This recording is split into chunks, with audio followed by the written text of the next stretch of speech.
man is David Thompson of the Denver Nuggets, who's the number 3 scorer in the NBA. Before today's game is over, he could become the leading scorer. The Houston Rockets are paced by the amazing Calvin Murphy. He's been averaging over 30 points since the All-Star break. It's the Nuggets versus the Rockets from Denver, Colorado.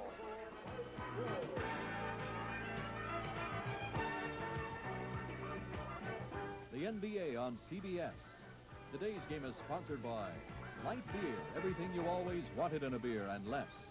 STP Products, for the man who takes good care of his hard-working car.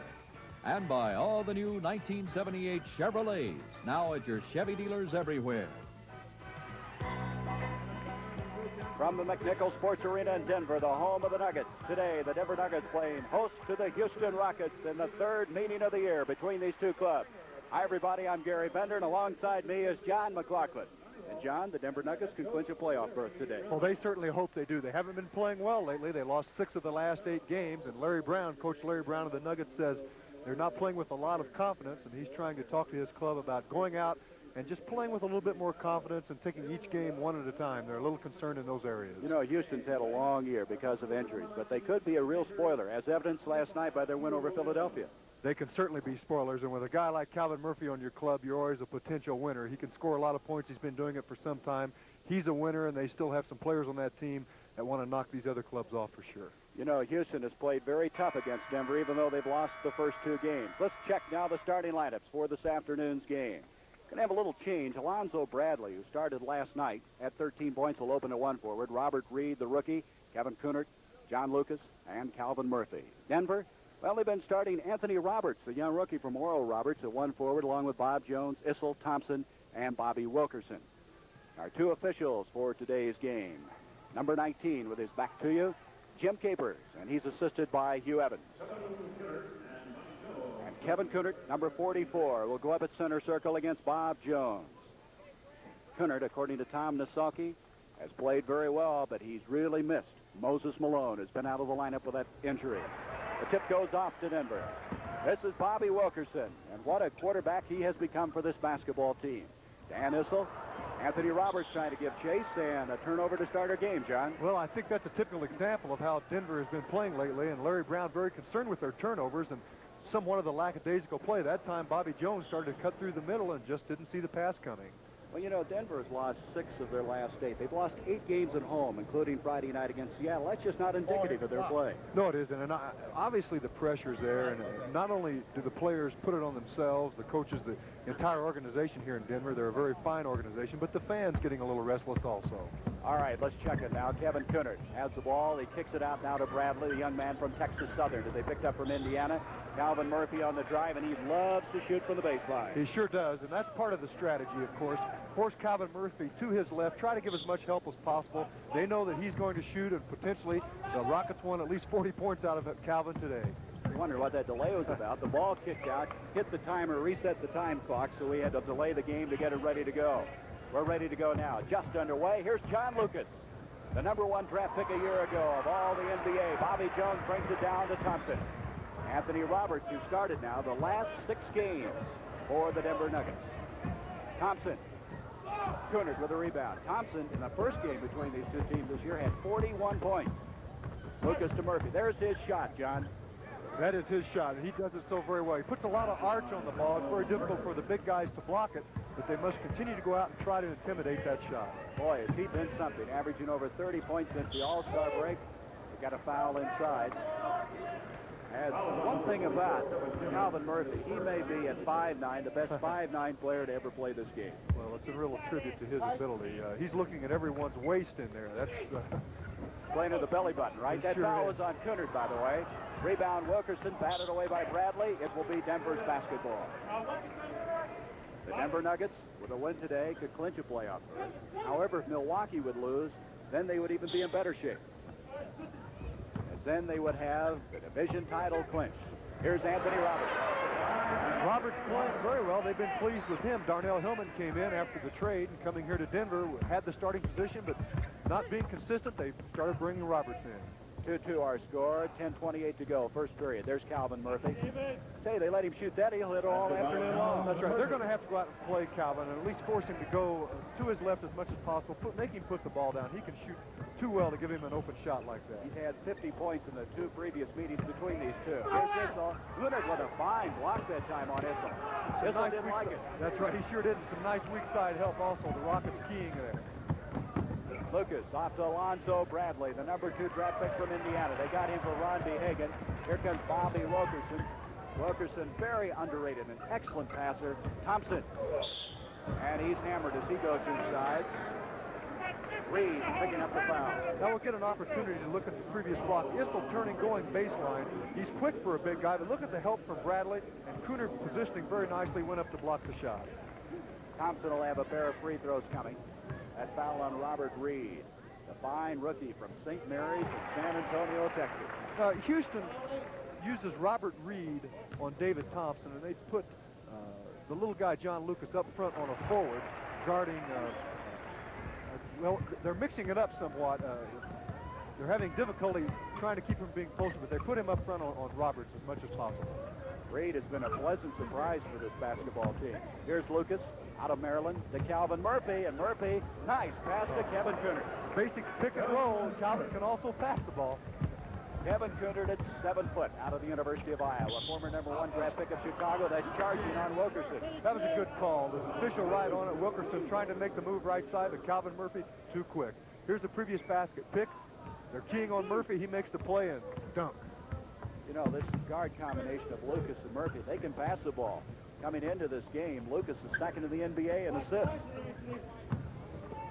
Lonzo Bradley with Issel on him, and Bradley wants the shot.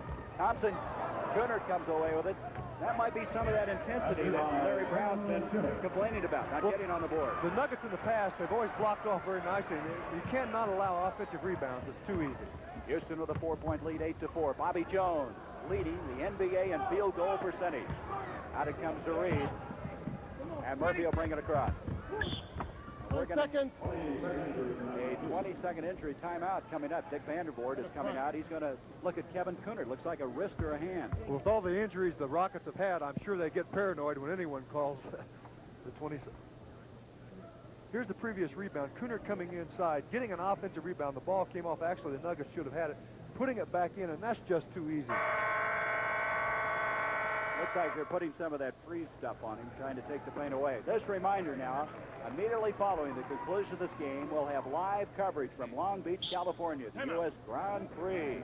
Mario Andretti is back. Nicky Lotta. That should be something. Live coverage immediately following this game.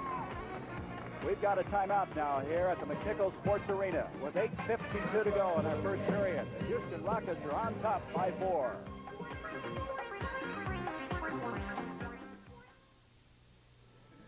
We're the Van Arsdales, Tom and Dick. We're identical twins, and we drink identical beers. Light beer from Miller. We love it. The best thing about light beer is it's great filling. Great taste.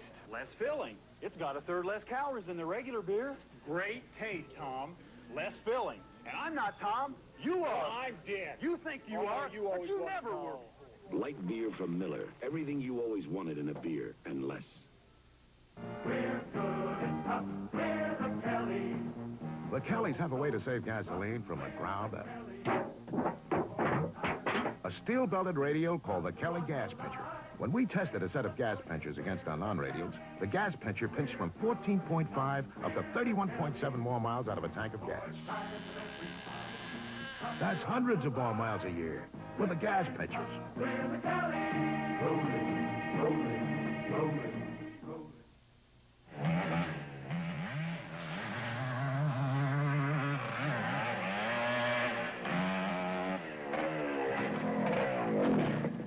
I'm going to keep on doing that till I get it right. Yeah, I work hard and I play hard, and I use FTP gas treatment. You just pump it in your tank and it goes to work cleaning your carburetor. I take good care of my wheels on account of I'm cheap. I bet you are, too. Try it. Whoops. Try it. Okay, Kevin Cooner's going to be able to continue in the game. He hit his crazy bone. His hand went numb, but he's in. And right now, Houston with a 4-point lead, John. Might be a good time to talk about strategies. Houston, of course, wants to slow the ball down. They don't want Denver to get out and start running. They don't want to run with them. They want to control the game as much as possible. Defensively, they'll push to the sides and try to force Denver into the jump shot outside. Here's Thompson on Lucas. Calvin Murphy. Murphy out with 4 points. He can't get that one. And Issel. Dan Issel had 31 points Friday night against Seattle. Up it comes to David Thompson. You know, they list him at 6'4.5", John, but they tell me he's really 6'3". It's amazing. He is only 6'3", but he's got an arm reach that makes him about 7'4". Boy, what a player he has been. Here's John Lucas driving in, and he took it all away, and Houston fired up. That's something the Nuggets have been very concerned with, the penetration of Lucas. They say they've taken it away from him in the past, but today he's been getting inside already. You know, Denver dropped behind 16 points Friday night against Seattle, tried to make their move and couldn't. And right now they're behind 10-4 at 8:06 first period. Well, the Nuggets don't seem to be playing their game. They normally move the ball a lot quicker and try to get out and run more. And right now they're playing very hesitant. Reed brings it out to Murphy. Calvin Murphy, look at that little guy. Cooner inside, and good hustle by Kevin Cooner. Cooner once again getting an offensive rebound. Here you see John Lucas going right down the lane, laying the ball in. You cannot allow this. You must take that away from him. And surprisingly, Houston up now 12-4 with 7.5 minutes to go in the first period. We'll be switching throughout the course of this day, checking games. The Knicks, Washington, Philadelphia, San Antonio, Milwaukee, and Detroit. Here comes Lucas, and right now Houston is making Denver look bad. Nice. Off the left hand glass shot. Difficult shot right there. David Thompson playing the good defense, getting back to take away the drive, but Lucas pulling up, putting in the jumper. You can see why Larry Brown had that closed-door meeting, John. The intensity is not there for Denver. Well, so far, Houston's doing a little bit more running than Denver, and they didn't really want to do that. Here's David Thompson. He's going to try to take things over, but it won't do it. And Cooner's getting a bundle of rebounds here in the early going. Here's Lucas. John Lucas can't get it. Nobody back to rebound on that shot. Well, I'm sure Tom Masaki not happy with that. He would rather have Lucas pull the ball up and run a set play. That's Reed, the rookie from Nevada, Las Vegas, who was cut previously this year, then came back. And he is at 5'11", a very small man, but he plays big for the Denver Nuggets. 14-4, a 10-point lead for Houston. Alonzo Bradley. Here's Reed. Reed knew Tom Masaki very well when Tom was coaching in San Antonio. Here's Bradley, and Alonzo Bradley hits it. And believe it or not, it's 16-4. The Rockets mixing up their game very nicely, and I don't think they really plan to have this much freedom offensively. The Nugget defense really isn't that tough. Here's Dan Issel. Boy, it just won't go down for him. And Bradley's got it. And the crowd here now is starting to get a little bit impatient. Lucas out to Calvin Murphy. He won't miss very many of those. Thompson brings it down. Bringing it up now is Robert Smith. Well, the Nuggets need a lot more of that. That's the way they like to play. Get out and take the opportunity basket. And they, of course, need it from Bobby Jones. They need scoring from Bobby Jones. Bobby Jones going right down the middle on a nice play, laying the ball in. That's the reason he shoots so good percentage-wise. He gets a lot of those layups.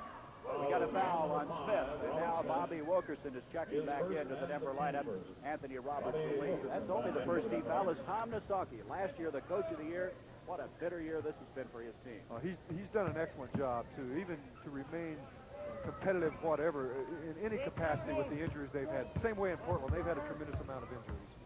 Houston has not been able to put that Pat lineup in for a long, long time. I think 17 games they've had their starting lineup in. As they've had everybody hurt, it seems like a one time or another. That was Thompson with a block. Smith. And David Thompson. David Thompson now with 4 points, and now he's starting to bring the Nuggets back. The Nuggets starting to get their offense going a little bit, and as I mentioned, they have to run. They have to get moving for them to be effective. And they have to do things like that. Bobby Jones trying to come overplay, play the passing lane, and make a steal. This is Darnell Hillman. Now, here's an interesting story, John. When they got Hillman, they thought he'd be a starter, but he's been better coming off the bench. Well, he played well for them in about the first 5 games, and Darnell having some difficulty in sustaining any type of consistency. 16-8 our score, 5 minutes, first period remaining. Steal attempt by David Thompson. It'll be Houston basketball. The Houston Rockets had their worst march since their first year in existence. They won only 1 game. They were 1-13.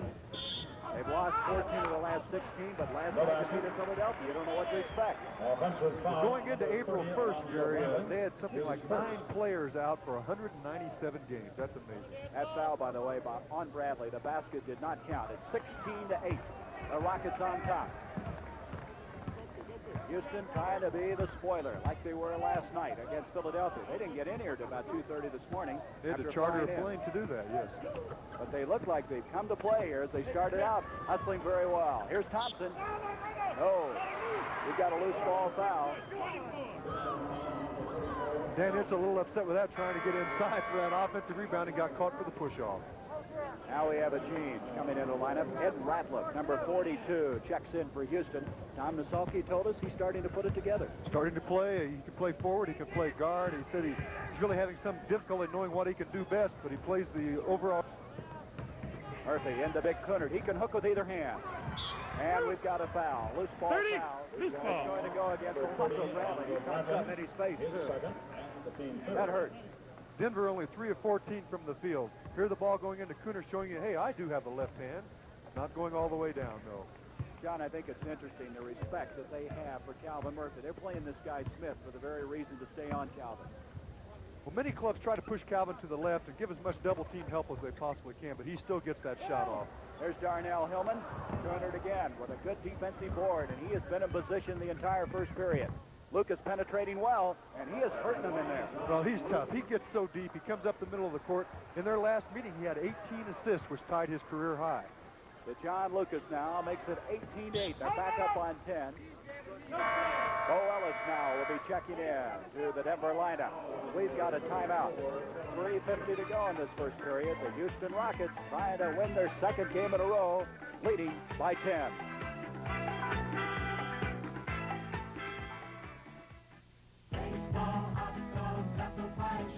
Where are you going, America? To Malibu. Malibu! Malibu! Malibu. Looks like a large slice of America is going to Malibu. Chevy's new size, quick size, mid. All right, we come back in the action. A shot missed by Denver, and look at the scramble for the ball. Kevin Cunard picks up the foul, slaps his hand down, and Dwight Jones will now check in for Houston, as now Houston is in the penalty already. You see the good defensive effort here by Houston. They're really swarming the ball very nicely, and Darnell Hillman going on the court along with Kevin Cunard, 2 pretty big guys down there. Cunard's going to have to come out, John. That's his 3rd personal foul. We said the penalty now in effect. At the line, Darnell Hillman. Dr. Dunk. Boy, they got him. Acquired him from the New York Nets for a 79 draft pick and some cash. What a steal. Of course, he won that CBS Slam Dunk last year. Well, he can certainly get up around the basket and do a lot of things. I think he's a very fine basketball player, and I thought this was a fine trade or acquisition for Denver, but it just hasn't worked out. He hasn't found the wings yet, and they're quite concerned with that. 18-9, Lucas picked up by Wilkerson. A real mismatch outside, 6'7" against 6'3". That's where Wilkerson's so tough at that size to play a guard. Here's Murphy with Smith on him. He got the screen from Jones. Rebound, Wilkerson. Bobby Wilkerson. Bo Ellis trying to follow. Broken up nicely that time by Alonzo Bradley. Here's Lucas. Houston continues to hustle. Bobby Smith comes up with a deflection. Boy, it's a little fast and furious now. Here's Wilkerson again. And right now, both teams a little out of control. Well, they certainly are. Houston not wanting to run like that, but you get those 2 little quick guards, Lucas and Murphy, they want to bring the ball out. Lucas trying to penetrate inside. Smith reaching in with the good hands and deflecting the ball and making the turnover. So Larry Brown, who's very concerned about his basketball team, has called a timeout. The Houston Rockets with an 18-9 lead, 2:57 first period.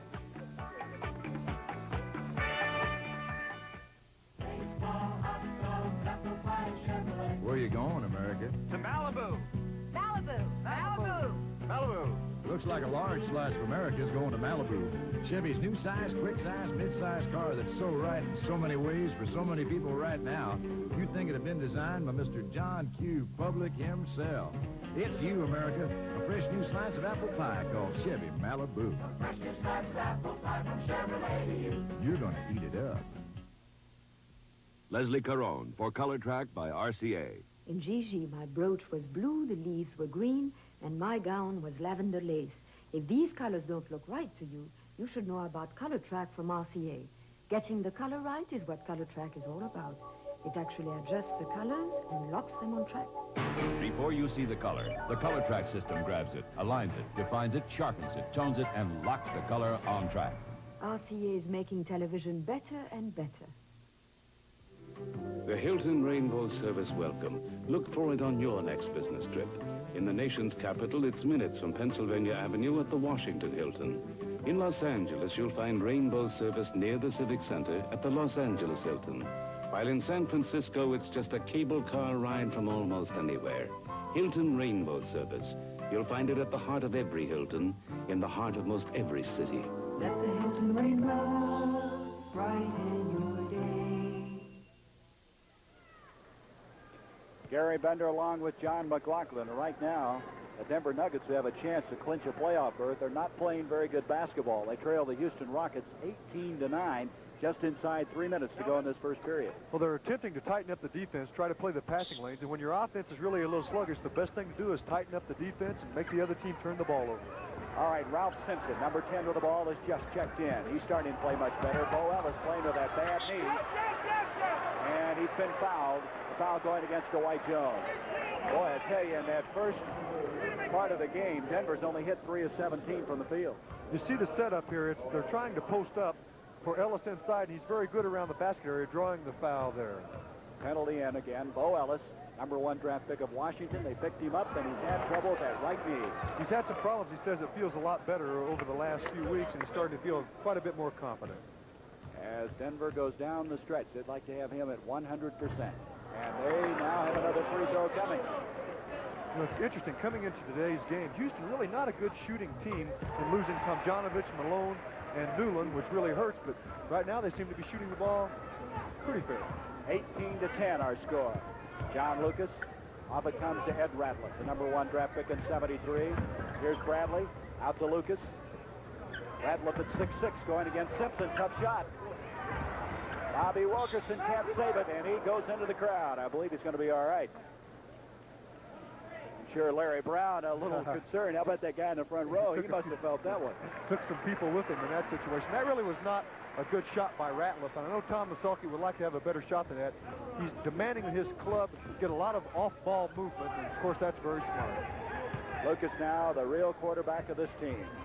Murphy's having a tough time getting away from Robert Smith. They can't get him open. Ratliff's trying to make things happen off to Bradley. Rainbow jumper. Nice penetration by Ratliff, and that's the value of penetration. Not only can you set your teammates up, but in many situations it'll open something up for you. 4 points for Bradley. It's back to a 10-point lead now for Houston. Simpson off to Wilkerson. Wilkerson, nice play. Boy, that's a fine play. That's a tough shot. He has tremendous abilities. He's a very quick player. He has tremendous range, and he's having a little difficult time shooting outside, although lately he's been shooting a lot better than he has earlier in the season. Well, he's averaging over 11 points a game. Last year at Seattle, he just scored a little over 6, so he's got a lot more playing time, and he's taking advantage of it. Dwight Jones, and there goes the big guy up for the rebound in Hillman. Well, that's what he does very well, and that's what he must do. Look at that play by Smith. Ratliff off to Lucas. Houston doesn't run very often, but they're starting now. Off to Calvin Murphy. Fine fake. Wait a minute. Going over the top of it was Hillman. He just disappeared. You couldn't even find Murphy after that play. Here you get an opportunity to see Bobby Wilkerson going baseline. Now watch him reach out all the way on the other side of the basket. The big guy coming in, Jones, to try to intimidate, but no, sir. Wilkerson puts it in. All right, that's Robert Reed, the rookie. Their number 2 draft pick in the 2nd round. They did not have a number 1 pick this year. They're very pleased with Robert Reed. He's a very fine player. He can go inside. He can go outside. He's has a pretty complete game. Calvin Murphy now with 5 points. This guy is 2nd in the NBA in free throw percentage. Only Rick Barry is better. Every year, those 2. No one else. 22-12. Houston continues to keep that advantage. 1:17 to go before the end of our first period. At halftime, we'll have Dan Issel and Ron Boone and Horst. Bo Ellis in. Bo Ellis is the guy that Al McGuire was so pleased with his play that year they won the NCAA championship. Steal attempt by Ellis. It'll be Houston's basketball. The Nuggets normally do that very nicely, Gary. They try to come up and intimidate and push the forwards out as far from the basket as possible. Calvin Murphy, look, you talk about a mismatch, 6'9" against 5'9". There's Lucas. Nice pass to Jones. He's fouled. No, wait a minute. He traveled with the ball, I believe. Nope, they're going to call a foul on Bo Ellis. Lucas indicating to Jones to put the ball up. Now, Lucas made a nice pass there, but Jones knew when to go. Once Lucas comes off, if you go to the basket, he's going to find you. Both teams now in the penalty. And at the line, Dwight Jones. Young man, fifth-year player from the University of Houston. #1 draft pick for Atlanta in '73. Acquired in '76. He played on that Olympic team, 1972. His first point. He started quite a bit this year due to a lot of injuries. Plays forward and center. Of course, right now he has to play a lot of center. Cooner out on fouls with 3 right now. That could, of course, hurt Houston quite a bit. 24-14, a 10-point lead for Houston. Bo Ellis with Jones on him. Here's Simpson. And Simpson trying to go inside. A foul. There is your game clock, 37 seconds. Foul. And at the line goes Simpson. Simpson, by the way, John, is shooting only 27% from the field. Well, the Nuggets feel that he's a real key for this club also. They acquired him because they felt they needed outside shooting. They gave up Jimmy Price, a fellow who gave them quite a bit as far as character on this club, but they felt they needed that outside shooting, and Simpson, since he's joined this club, just has not come through with it. He came in overweight. He's lost some of that weight, but they say he had lost so much confidence since being on the bench so much for Detroit. But now he makes it a 24-16 lead. Houston with the advantage. Lucas with Simpson on him. John Lucas. Rebound. David Thompson. Wilkerson having a tough time controlling it. They'll reset it. I'm surprised that pass even got up to Wilkerson. There's Thompson. Reed on him. Tough assignment. Nice pass. Blocked by Jones. Ellis.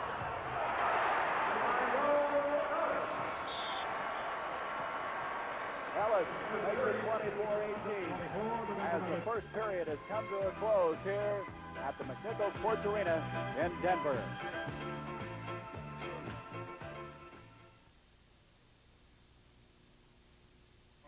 A massage and a hot shower. Together they work wonders on the aches and pains of life. And now there's the shower massage by Waterpik, a way to get a massage every time you shower. Thousands of tiny bursts of water adjust for a gentle, relaxing massage, a brisk, invigorating massage, or a regular shower. Now, get $2 back when you buy the shower massage by Waterpik. See what's new today. Last year, Chevrolet introduced a new kind of 6-passenger car. And like hot dogs and apple pie, America is eating it up. Now in its second year, the new Chevrolet Caprice continues to give you more headroom, More rear seat leg room. More trunk room. More manageability in city traffic. more mileage. the beautiful new Chevrolet Caprice. Now that's more like it. This was one of the highlights of my career, being named most valuable player while the Celtics won the World Championship last year. But another real thrill for me was visiting the Basketball Hall of Fame. From the Peach Basket to our great game today, our Hall of Fame traces basketball's greatest stories and glories. Why not join the thousands who are planning a visit to Basketball's Hall of Fame, located on Springfield College campus in Springfield, Massachusetts? The preceding announcement was brought to you as a public service by the National Basketball Association. Well, Houston has never defeated this Denver club, but they lead after one period. Let's check on the Knicks in Washington. Don Criqui and Gus Johnson. We welcome our fans who have joined us from the Denver-Houston game. This is Don Criqui with Gus Johnson, Landover, Maryland. The Washington Bullets in white have come back from 10 points behind and now are up by one opening the second period. That's how it stands with Houston and Denver out at McNichols Arena in Denver. The Knicks in the blue uniforms. This is Ray Williams with the ball, getting it over to Clemens, and now the rebound is taken down by Dandridge off the defensive board, and the Bullets, who got a running game going off New York mistakes, were down by 10 in the first period and rallied back to take the lead. Turnovers have played a big factor because of the comeback in this basketball game right now. The Bullets are still taking bad shots, but some of them are falling. There's one that did. Greg Ballard, the rookie, Turns around and fires up what looked to be a hope, and he got it down to make it 32-29. Both teams have turned the ball over. Bullets have 7 turnovers. Their problems were early. Knicks have 6. Their problems were late in the first period, and that's when they lost the lead. Here comes C.J. Johnson. The former Golden State Warrior pulling up off the run. Greavy tips it out. Gets his own loose ball, and Kevin Greavy at 6'5" takes it to the basket. But there is a charge called negating the basket.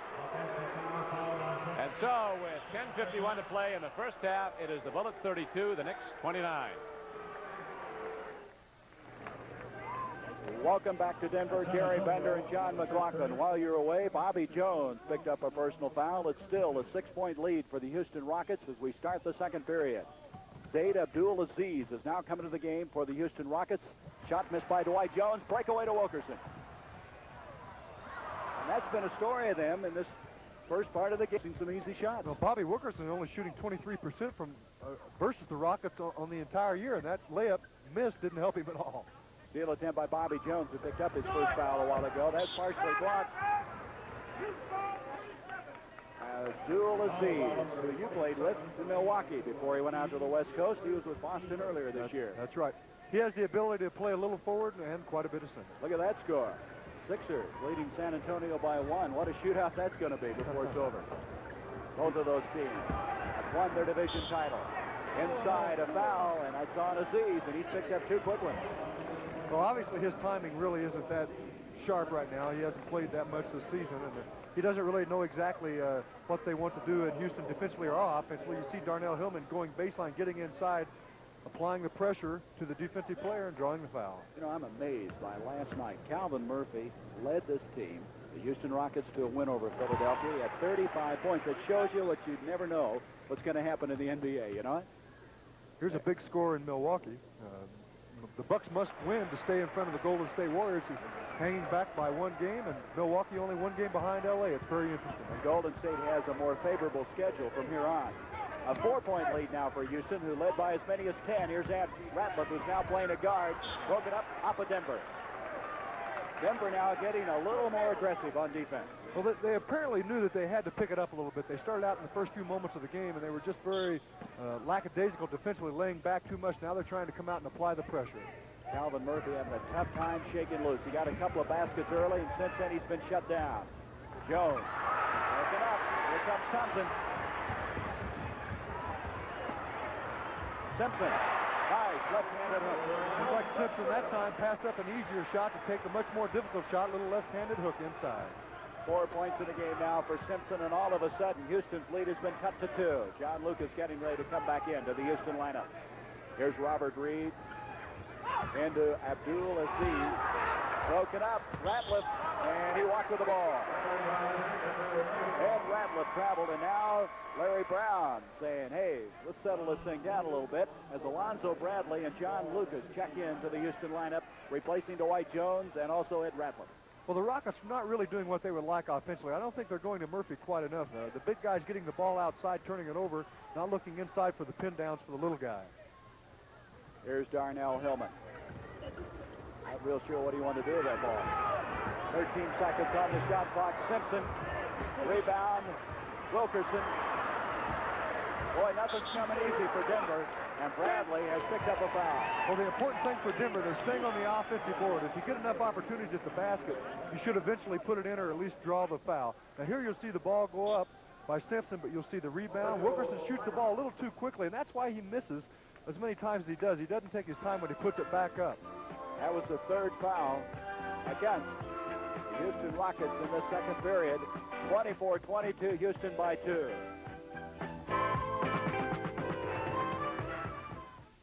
New around here? Sure got a nice motorcycle. Oh, it's a new Honda Hawk Honda-Matic. Honda-Matic? No clutch. No clutch. Well, beautiful wheels. They're standard. How does a little lady handle it? Oh, new weight distribution. It feels light. Someday I'd love to Yeah? ride it. Well, then go see your Honda dealer. When you're on a Honda, you're really going strong. Spring. It only comes once a year. If you want a nice thick lawn, now's the time to do something about it. Give your lawn some Scotts Turf Builder right now. Turf Builder helps grass send off new branches, either tillers or rhizomes. This forms new grass plants that'll thicken up your lawn and fill in those thin spots. But don't wait. Before you know it, spring will be gone. Energy for a stronger America. Today, ships like this are opening vast areas of the ocean for oil exploration. This one's under contract to Exxon, and she's an engineering marvel. Her electronic positioning systems and other special drilling equipment allow us to reach down into waters as deep as 4,000 feet to search for oil. This ship provides Exxon with valuable deep water experience that will help us find more energy for a strong America. One of the real classics in television coverage, the Masters, live coverage from the Augusta National Golf Club. Next Saturday and Sunday at 4 o'clock Eastern Time, the 23rd year of exclusive live coverage by CBS. Boy, Tom Watson and Jack Nicklaus will be back. They'll be ready to battle down the stretch again. We have a 2-point game here. Houston on top by 2. They led by as many as 12 in the first period, and that's going to be Houston's basketball. Simpson can't handle it. Check score there. Indiana over Boston. Hey, I correct myself. I thought that was an 8. It's a 0. So Boston is leading by 1. 31-30. Here's Reed, picked up by Bobby Jones. Denver climbing back into this game after a slow start. Murphy not getting it to go. Saeed Abdul-Aziz brings it outside. Now Lucas will quarterback the team. Bradley playing with 3 personal fouls. Kevin Kunnert has 3 fouls for the Houston Rockets. Bradley inside, and he's fouled as he ducked in there.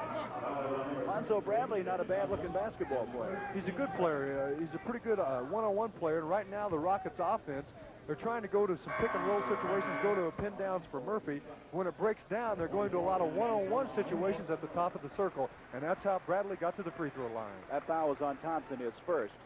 There's Dan Issel, who checks back into the lineup. You mentioned to me about Issel. He just takes a lot of room out there when he goes out to play. He really does. He's a very aggressive offensive player in particular, and defensively also. But against this club, he should really score a lot of points. He should get inside and muscle his way in. He can go outside and in. As you see the Nets Atlanta score. Boy, is Hubie Brown doing a job in Atlanta, huh? That Atlanta team, it's like a buzzsaw when you run into them sometimes. Well, they're trying to get into those playoffs. Cleveland made it. And now Atlanta trying to get that 6th and final spot in the Eastern Conference. Well, they're in pretty good position right now. 26-22, up by 4, Houston. That'll be off of Houston. And Denver will bring it in. It appears that Denver trying to do a lot of posting up today, and they don't do that much. They seem just a little hesitant on their offense. Here's Thompson. David Thompson. We said he could become the leading scorer in the NBA before the day is over. He now has 6 points. He's also surpassed his assist mark this year, getting the ball up quite a bit also, as well as shooting. He only needs 15 points to go over 2,000 points for this season. Bradley can't get it to go. Look at that hustle by Reed, would you? Abdul-Aziz. Well, that's an 8-foot shot that went 12. Kind of embarrassing. There's Issel.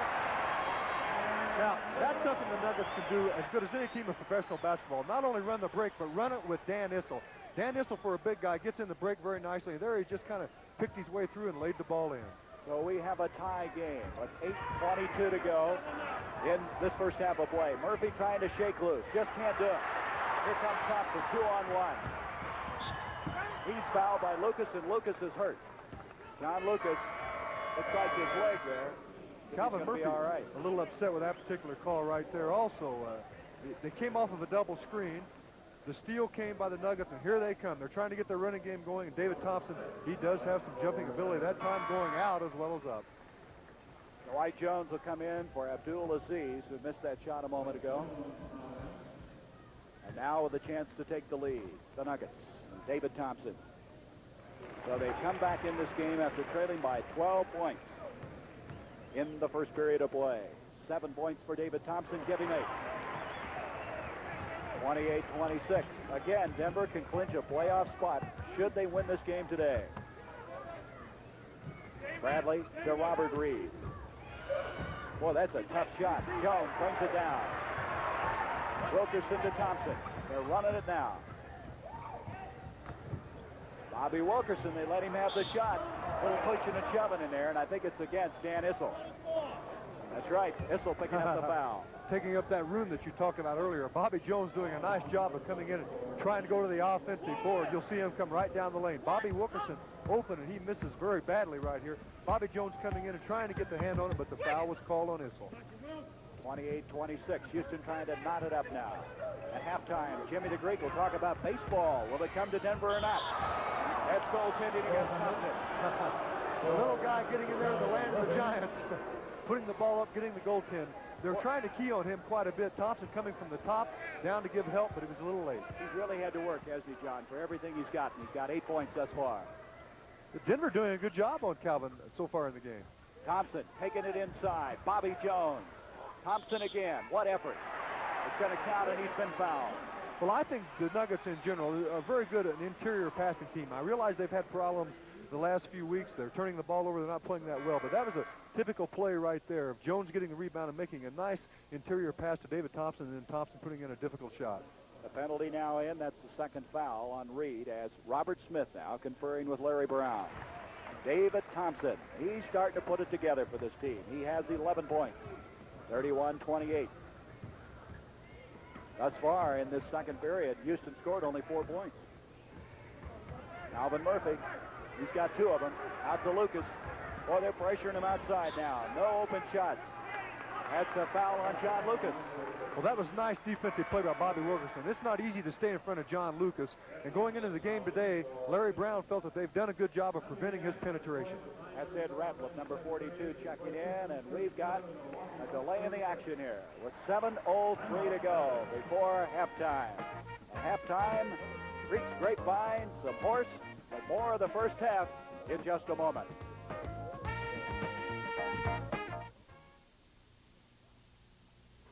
Yeah, Buck. I just went to another bar and asked for light beer for Miller. Yeah? They said, sorry, Buck, we don't have it. They didn't have it? No. I don't want some beer that's going to fill me up. No. I want light. Tastes great. Right. Has a third less calories than a regular beer. Yeah. And, man, it's less filling. You think I'm going to the other bar again? No way. From now on, the buck stops here. Light beer from Miller. Everything you always wanted in a beer, and less.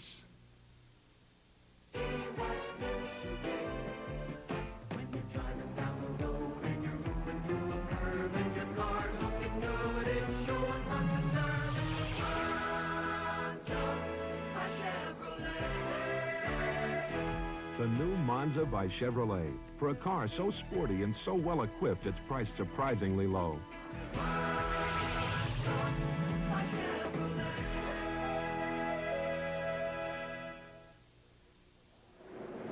This is Jim Simpson for Valvoline Motor Oil, trackside for the start of Houston's rush hour traffic, where everyday drivers by the thousands prove that Valvoline is one motor oil that's not just for winning races. For a closer look, here is A.J. Foy. Thanks, Jim. The only thing racing down here are the temperatures in these cars' engines. That's why they need a tough motor oil like Valvoline. There you have it, from an expert. What are you waiting for? Valvoline Motor Oil is not just for winning races. Premiering Sunday, Dallas, where money buys power and passion breeds conflict. Patrick Duffy, Victoria Principal, and Larry Hagman star in Dallas. We come back to McNichol Sports Arena, and a foul is spotted inside. The Houston Rockets now having that lead diminished and taken away from them. They led by 12, now they trail by 3. And picking up the foul is Ed Ratliff. That is his first personal foul. 6:45 to go, second period. Houston would certainly like to win this game, Gary. They've never beaten the Nuggets, and it's the only club they haven't beaten. And the last time they were in here, they only went, the Rockets only went to the free throw line 4 times, while the Nuggets went 34 times. That's amazing. And yet only lost 105 to 100. Both games, 2 previous games Amazing. this year were very close. But you got to remember one thing. Houston had Moses Malone in the lineup at that time. And that is a big difference. Since Moses Malone has gone out of the lineup, Houston's average rebounds as a team has gone something like from 49 to 44. So that shows you his value in only one department. Biggest lead of the game now for Denver, 33-28. Murphy outside. He just can't get it to go for him. Good hustle by him, and he gets his favorite shot through. You know, I can't imagine trying to shoot from where he has to shoot from. You can't. I don't see how he sees the basket half the time. There's a foul. Issel trying to get the drop. Dwight Jones picking up the personal foul. Issel getting down the floor in a hurry. Issel will do that. He'll go out to try to block a shot and take off and go on down the court. Many clubs will do this. Not too many centers will do it, but Issel's one of the better players at doing it. Houston must be more aware at this point in the game of converting from offense to defense because the Nuggets are aware of trying to get the break going and coming out. Dan Issel coming into this game is 19th in the NBA in scoring, a 21.2 average. He had 31 points Friday. He has 3 points and surprisingly low figure in the early going of this game. 4-point lead now for Denver. Dan Issel's ranked 18th in the league in scoring with a 21.2 average. So we have the penalty in. Hey, how many pairs of socks? 7 paired anyway? Actually, when he takes his shoes and socks off, especially his socks, he wears about 8 or 10 pairs of socks. He loses 3 inches. But doesn't he wear 7 pairs of socks? Yes, he does. Calvin Murphy. Well, if you're 5'9", you want maybe a little advantage there. He has to really just to get his socks on. Speaking of that, he comes out here and works out. He comes in his playing clothes. That's right. Comes out early, spends a lot of time shooting, never gets tired. Reed from the corner. Ratliff. Looks like he could have gone back up with that one. 35-30. Here's Dwight Jones. Jones against Issel. David Thompson. Thompson playing more guard now that they've started Anthony Roberts forward. Issel is fouled by Jones again. Well, very nice pass by Bobby Wilkerson to set up Issel. Issel inside, posted up very nicely. Wilkerson sees it, flips it behind his back. Now, this is where Issel is so very tough. He's not overly quick, but boy, when he gets the ball in deep like that, he always gets something out of it. That's Kevin Coonard, number 44. He comes in. Now, Coonard, Bradley, and Jones each have 3 fouls for the Houston Rockets. And that is Bo Ellis, number 31, coming in. Must remember, Houston's bench is already depleted by injuries, and they're in foul trouble here this afternoon. Issel with 5 points. A 6-point lead for the Denver Nuggets. Denver, by the way, lost 32 games last year, and that's where they are right now. They'd like to finish up with the same record as a year ago. Murphy. Calvin might be a little tired. He's had to work for everything. Well, they certainly has. I think the Nuggets doing a nice job defensively on him. They're keying. They know that he likes to go down low and come off double and single screens. They're trying to have the guard stay, but if the guard cannot stay on him and gets caught on a screen, they will switch out and try to double him up. Bo Ellis out to Smith, and that was intended for Ellis. Houston will get it. C.J. Cooper now coming in. Former Los Angeles Laker. There he is, out of the University of Michigan. And Reed will leave the lineup. 7-point lead now for Denver. Ratliff with Thompson on him. There's Kupek, a fine outside shooter. Murphy. When he's getting the shots, they're not going for him. And then he goes after the ball, commits the foul. Now, that was a very simple play where Murphy goes down low. The forward comes down to set a single screen. Murphy comes off to shoot the shot normally. Many times, the majority of the time, the little guy can put that ball in. But going after it, you see him hit Issel, commit the backcourt foul, and that hurts. That's Ralph Simpson, number 10, coming in. Anthony Roberts also checking in. David Thompson will get a breather. Now, actually, the Nuggets haven't taken advantage of John Lucas, who has to give up a lot of height to whoever he guards out here, because Murphy going against Smith, who is the only small guy on the court right now for the Nuggets. Therefore, I would expect the Nuggets to be more aware of going at John Lucas and taking advantage of him down low in a post-up situation. Our statistician, Rick Lambert, points out in this period, Denver has outscored Houston 21-6. So that's been the big story here in the second period. Foul coming up. That'll be Anthony Roberts picking it up. And going to the line will be Ed Ratliff. 5:01 to go here. 39-30. Let's check now on a very big game between Philadelphia and San Antonio in San Antonio. Those of you who are watching Denver and Houston, this is an injury timeout for Philadelphia's Lloyd Free. Coach Billy Cunningham is talking to George McGinnis. We've got 4:16 to go in the first half. It's a good one. Tied at 51. Sellout crowd on hand in the hemisphere to watch the two teams in the Eastern Conference who are sporting the best record. But should they meet for the championship of the East, Philadelphia would possess the odd game home court advantage on the strength right now of 53-23. The 76ers have lost their last 2 games a heartbreaker in overtime to Atlanta. Then they fell last night to Houston, so they could have come in here a bit tired. The final last night was 116 to 112. The Spurs, meanwhile, came home and were welcomed by 2,000 fans at the airport yesterday. They wrapped up the Central Division title, one of the Cinderella stories around the NBA. Washington and Cleveland appeared to have the Central Division in hand, but along came the Spurs. And here is Lloyd Free. He's all right at the line, shooting for the lead for Cunningham 76ers. They've got it by a point. Mike Gale, George Gervin. Gervin to wrap up an NBA scoring title. Keenan goes back to Fultz. Daryl Dawkins takes in. Here's Mike Gale. On the switch, Doc is there. Lob inside. Fultz with good control. Keenan was swooping underneath. Gale to the hole. Off comes Doc. And again, some careless passing, Keith. Very careless. Daryl Dawkins does that all the time. That little underhand pass. It's very easy to lose a pass like that. He's got to make sure on that they had a 3-on-1 fast break, an automatic 2 points. Milwaukee leading Detroit 53-50. 5 minutes to go in the second quarter of that game. Now it goes back, and there's Dr. J. Julius Erving to take it out. 3:45 to go. First half in San Antone. 52-51. Billy Cunningham leads Doug Moe.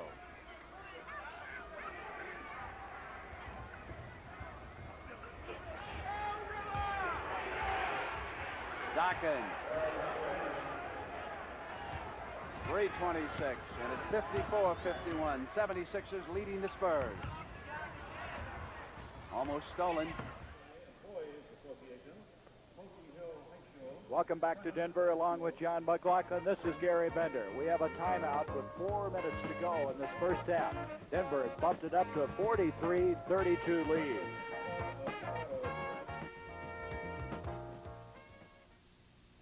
Okay, big green tea. If National's going to be the best car rental company, we have got to hustle. Schultz, the last reservation call. 9 seconds, sir. Walsh, relay service means Fast service, sir. Willoughby. Before we rent this new Chevy, we check all 10 items on the maintenance checklist. And then we sign it. Sir. Okay, team, let's go. 10,000 people working for you. The big green team. We're National Car. The major difference is Sylvania beats RCA. Take a look at this. Sylvania beats Zenith. And we'd like you to Sylvania beats Sony and GE and Sears. That's right. Recently, over 1,000 people saw 6 unidentified 19-inch color pictures side by side. Then they picked the best overall picture, and the clear winner was the Sylvania Superset. So get the picture that beat them all. Sylvania Superset. Side by side, we beat them all. Wherever you may roam, you'll find our name is known. You can trust Delco. Thanks, Delco. Delco Freedom Battery. I trust Delco batteries. And my reputation rides on Delco shock absorbers. Because you never know when you're going to need Delco's smooth control. When the road is curved and rough, you need the shock that's tough. You can trust Delco. Thanks, Delco. Delco shocks and batteries. Delco shocks and batteries. Thanks, Delco. Hi there, young man. One of the fans here at the Nichols Arena. You know, John, a real startling statistic here in the second period, the shooting of Houston. Not good at all, only 15%, and it completely reversed from the earlier part of the game when the Nuggets did not shoot the ball that well, but the Nuggets now picked it up a little bit and shooting quite a bit better, but mainly because of the defense of the Nuggets. They're forcing Houston into tough shots, and therefore they're going to the other end and getting better ones. And there you see Calvin Murphy trying to increase that percentage a little bit. He has not had a good first half. He's had to work for everything. He has 12 points. You saw that score a moment ago. The Knicks up by 3 on the Bullets. 3:42 to go. First half. Dan Issel against Cunard. And C.J. Kupek brings it down. This is Mike Dunleavy, a former Philadelphia 76er. He was picked up as a free agent on March 31st. Ed Ratliff, his shooting is off today. 43-34 Denver. Here comes Simpson. Simpson has picked up the offensive output. He has 8 points in this game, hitting one from outside and hustling inside for another. His previous high for the Nuggets, only 12. And Anthony Roberts, the young rookie from Oral Roberts, follows with the shot. See Big Dan Issel on that last play. That reminds us to remind you at halftime he'll be on the horse against Ron Boone on our halftime. Here you see a basic pick and roll. Issel overlaying, but Roberts right there to get the easy two. Foul on Bo Ellis. Also at halftime, we'll be checking in with Jimmy the Greek. A couple of subjects he's going to be involved in is baseball, is it going to come to Denver or not, and also about that outstanding Texas running back Earl Campbell. I know the Denver people are very excited about that. They would love to see a baseball team here. It's quite a sports town. And immediately following our telecast here from Denver, we'll go live to Long Beach for the U.S. Grand Prix. This is Kupek. This guy was acquired on waivers from Los Angeles, the number 4 pick for L.A. in '75. He's had a lot of injury problems, but has been a fine outside shooter for a big guy. That's been a tight one all the way. That's right, halftime, 63-63. Now, it's important that the Houston Rockets not allow the Nuggets to open up the lead anymore, and more importantly, that the Rockets close the lead a little bit going into halftime. Robert Smith in the game, off to Bo Ellis. Kupek is on him. Here's Anthony Roberts, a surprising rookie. Dan Issel. Issel starting to get some points, and he's been fouled. If that's on Kunert, that's his 4th. Let's see. That's a situation where I think that the Houston Rockets should be aware of keying on Issel just a little bit more and giving help on Kunert. Now, you see Kunert shade to the baseline a little.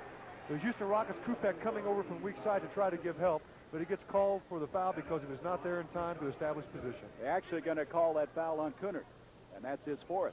That's Zaid Abdul-Aziz is checked back into the lineup. At the line, Dan Issel. Obviously, what they're trying to do in that situation, Kunert is trying to shade to the baseline and get weak side help. That's why he got caught with the foul from behind, but the Houston Rockets really cannot afford that. With him in foul trouble, that does hurt. They also have Bradley with 3 fouls in this game. Also, Jones has 3 fouls, so they're in some foul difficulty. Mike Dunleavy off to Radliff, out to C.J. Kupek. Houston now trying to run their offense. Dunleavy. Here comes Anthony Roberts. Smith at 5'11". Boy, they ran the ball Nevada, Las Vegas, so he's comfortable with that kind of situation. He knows how to do that, right? So Dunleavy will settle it down now. 2:18 to go before a half. Kupek, Abdul-Aziz can't get one to go, and I'll tell you, Smith really hit the floor. Simpson over Dunleavy, no whistle. Roberts. Simpson again. Who's got it? Simpson. What a play. Simpson, he's got 3 offensive rebounds. He scored on 2 of them, and that one ended up coming back to him, and he got another basket. You know, one thing about Simpson, he's trying to hustle his game back, isn't he? Well, I think that's a great thing about basketball. When things are going tough, when your shot isn't going down or you're having some difficulty, you can always continue to hustle and put out, and maybe it'll come back to you. Zaid Abdul-Aziz complaining about something as now Darnell Hillman comes back into the lineup. Dan Issel will check out. This Denver team has a tough road to hoe, as they're going to be on the road for a lot of basketball after today. Calvin Murphy, that's the shot he just loves to shoot. That's called an in-your-face shot for sure. He's so quick, you don't know if he's going to go by you or not, but still, if I were playing against him, I would rather have him drive than take that jump shot. Bo Ellis, Kupek on him. Out it comes to Simpson. Denver keeping the ball alive. Little sloppy there. Up to Smith. Here comes Dunleavy. And he is fouled by Bo Ellis. Well, I think he's lucky he got fouled because he got caught up in the air and too many Nuggets around him. He had to throw the ball off, and he threw it to a Nugget rather than to the Rockets. He was trying to advance the ball. And again, Tom Masaki doesn't really want this, but you can see the pressure there, and he passed the ball over to Smith. That's the wrong fellow. That foul, the 3rd foul on Bo Ellis, and he checks out. David Thompson comes in, Bob Wilkerson comes in, Simpson and Roberts check out. You know, Issel, who just checked out a while ago, had all 10 points in the second period, and 8 of them came on free throws, really getting inside. Well, the Rockets have to be concerned with that getting inside. The Nuggets getting too many offensive rebounds, and they're scoring on those. You can't afford that. Once they put the ball up, if they do miss, you don't want them to get it back. Look at the Sixers, would you? They were upset last night by the same Houston team, but they're leading this afternoon. Boy, what a running game that could be. They must need 3 or 4 basketballs in that one. 49-40, 9-point lead now for Denver, who trailed by 12 in the first period. Bobby Jones back in. He's fouled by Kupek. Now, wait a minute. It's going to be against Wilkerson, away from the ball, pushing off. That's his 2nd personal foul. There's your time on the lower right-hand portion of your screen. Remaining in this first half. At halftime, Horst, Jimmy the Greek. Stay with us. Here's Ed Ratliff. Dunleavy just couldn't find a place to play on that talent-laden Philadelphia team, and he's got two. Well, Dunleavy, in that situation, he had a couple of players inside, and he just said, hey, I'm taking this one, I'm going to go one-on-one. That was a tough shot for the little guy. He has 4 points. There's the doctor of dunk. Look at him hide that ball away from Abdul Aziz. I don't know if that was a hide or just a lose. I lost it. We'll give him credit. I found it, and I missed it. Now you see the time remaining. They're going to milk it now for the last shot of this first half of play. I wonder who will take it. Guess who? Calvin Murphy. Smith trying to draw the foul. Can't get it to go. Murphy not shooting well percentage-wise. It's going to be Denver's basketball. Coming in now is going to be Ralph Simpson again. Wilkerson will check out. You know, in Murphy's situation, not shooting well percentage-wise, as you mentioned, there's a lot of pressure on him. When you know that you have to put the ball up a lot of times for your club to win, many of those shots will not be good percentage shots. Therefore, it's hard to shoot. He's been shooting 49% from the field for the year. Here comes Anthony Roberts. There's your time. And Roberts gets it underway, and that's going to end our first half of play. 49-42. Denver leads the Houston Rockets at halftime. Stay tuned now for Horse as Ron Boone goes against Dan Issel.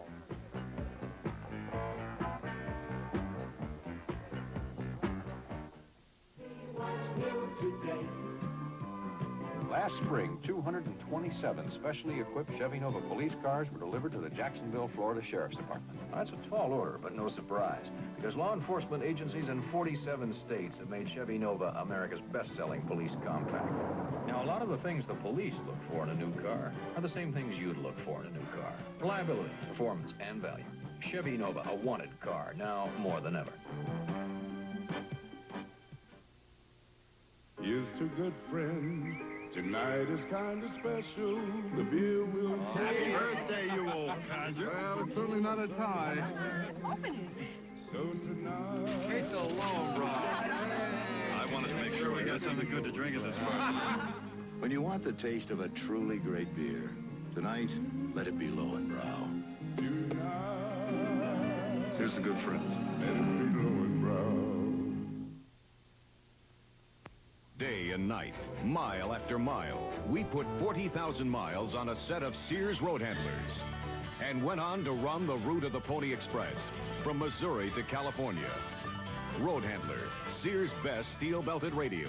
It's the tire that ran 40,000 miles and then took on the rugged route of the Pony Express. Wide radial design, double steel belting.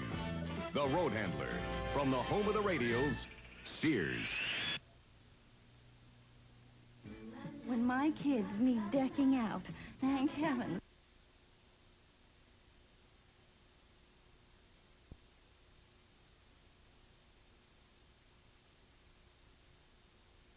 Coming, America, and here we are with a new mid-size Malibu wagon designed to carry you well into the years ahead. With mileage estimates no other mid-size six-cylinder wagon can top. With all kinds of room inside, plus a smart new look that's not going to go unnoticed. It's going to be Denver's basketball. Coming in now is going to be Ralph Simpson again. Wilkerson will check out. You know, in Murphy's situation, not shooting well percentage-wise, as you mentioned, there's a lot of pressure on him when you know that you have to put the ball up a lot of times for your club to win. Many of those shots will not be good percentage shots. Therefore, it's hard to shoot a good percentage. He's been shooting 49% from the field for the year. Here comes Anthony Roberts. There's your time. And Roberts gets it underway, and that's going to end our first half of play. 49-42. Denver leads the Houston Rockets at halftime. Stay tuned now for Horse as Ron Boone goes against Dan Issel.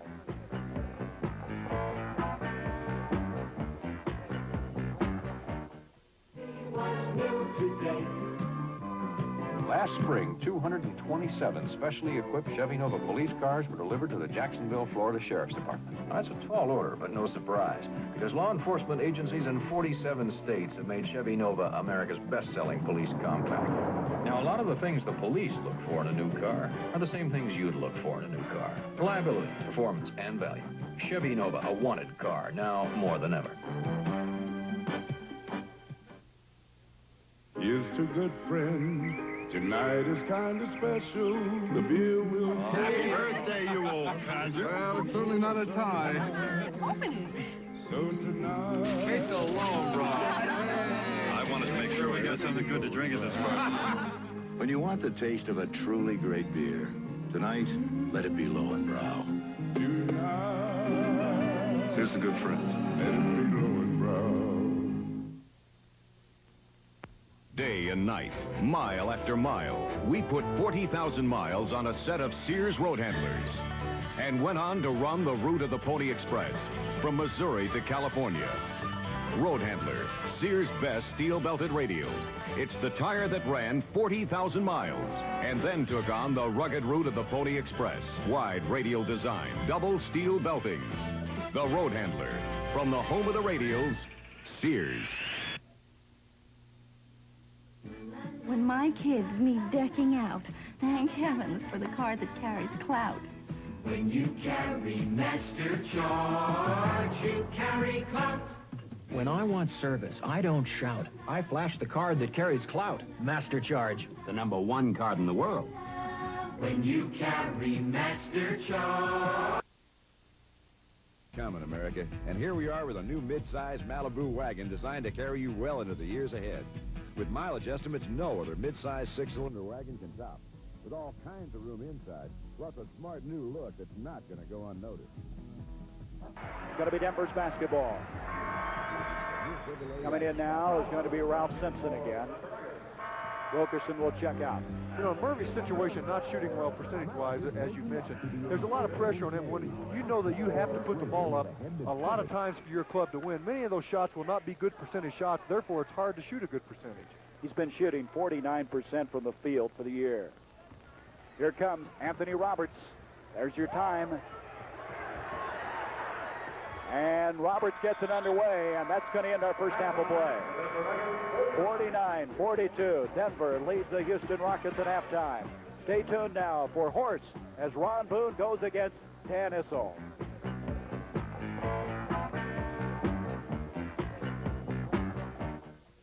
What's new today?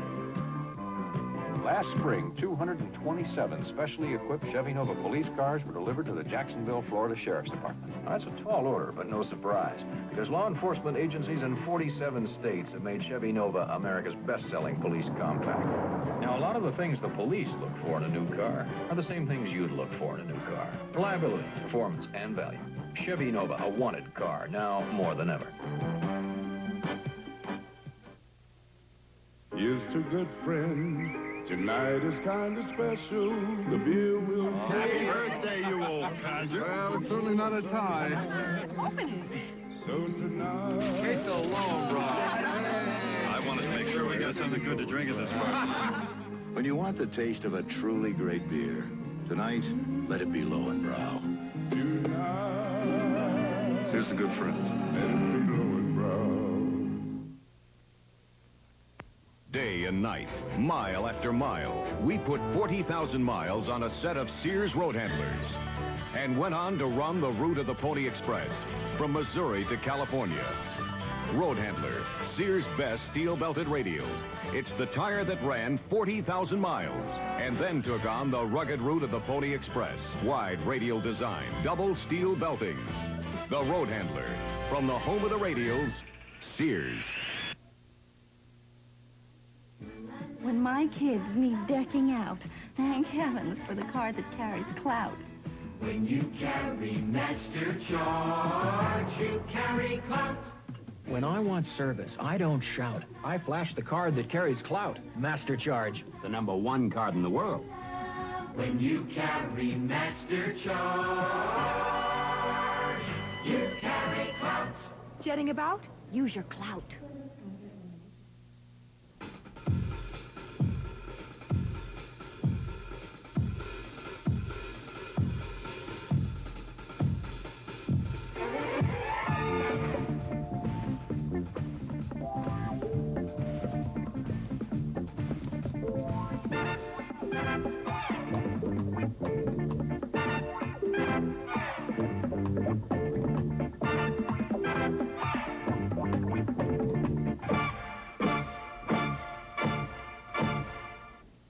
Hi, everyone. I'm Don Criqui. And this year at halftime on CBS coverage of NBA basketball, we have some of the top players in the league matched up in the old schoolyard game of horse, where a player must duplicate his opponent's shots or be assessed a penalty letter.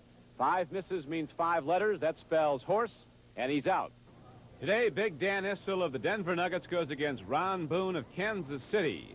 And for more on the rules, here's Manny Rudolph. The basic rules of horse are as follows. The player in control must describe his shot beforehand. Now, 2 consecutive shots from the same area are not allowed unless someone moves at least 5 feet away. There are trick shots allowed. However, the same trick shot cannot be attempted more than once in the contest. The flip of the coin will determine who goes first. Now, there's going to be disputes out there, and if there are, my word will be the final judge. Dan Issel won the toss, and he'll lead away. Ready? Bank shot. The man who set all the scoring records at the University of Kentucky as a collegian. And Ron Boone from Idaho State stays right with him. Thanks.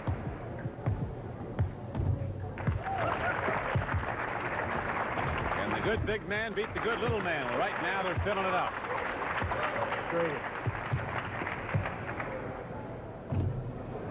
Ron Boone takes over. Shooting advantage to Boone. Straight in, says Ron Boone. No problem with it. Straight in, Dan. Here. Straight in from there, right. There's a miss. Dan Issel picks up the first letter H. And Boone maintains the shooting advantage. Here's a guy Call that your shot, Ron. scored over 12,000 points in the ABA and has now done the big job at Kansas City.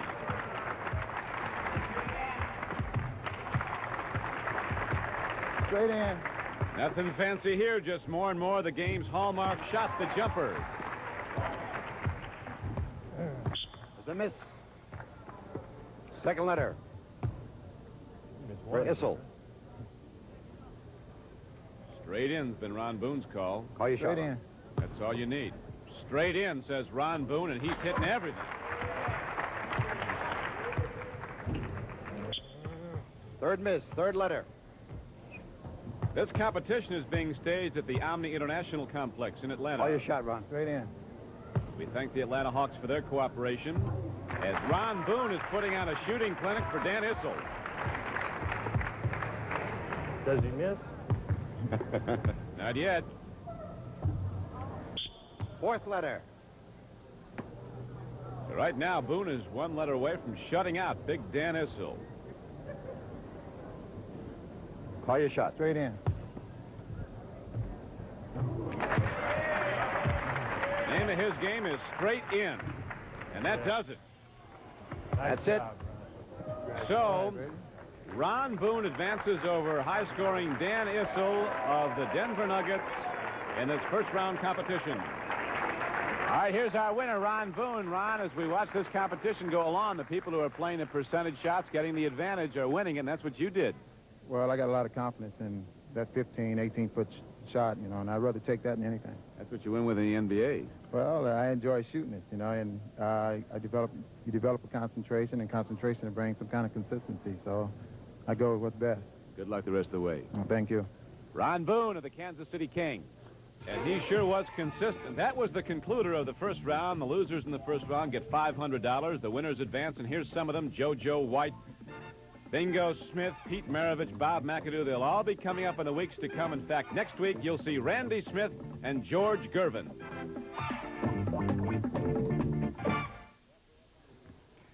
Denver up by 7 points. Stay with us now for the halftime. Jimmy the Greek on Greek's Grapevine. Also a report from the U.S. Grand Prix in Long Beach. The NBA on CBS will return after this word from your local station.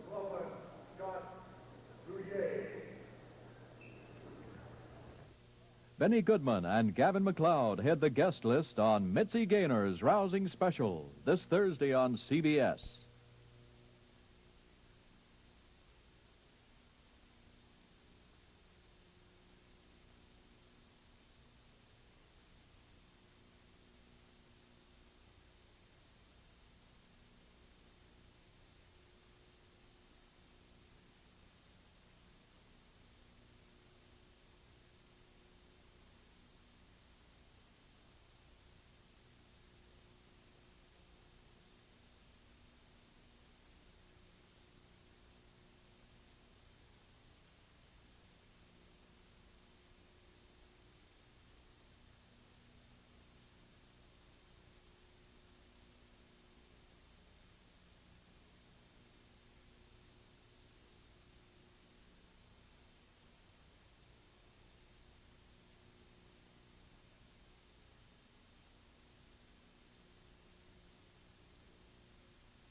At the conclusion of today's game and each of our NBA telecasts during the season, we'll be selecting the Chevrolet Most Valuable Player of the Game. In conjunction with this award, Chevrolet will present a check for $1,000 to the General Scholarship Fund of the Players College or University.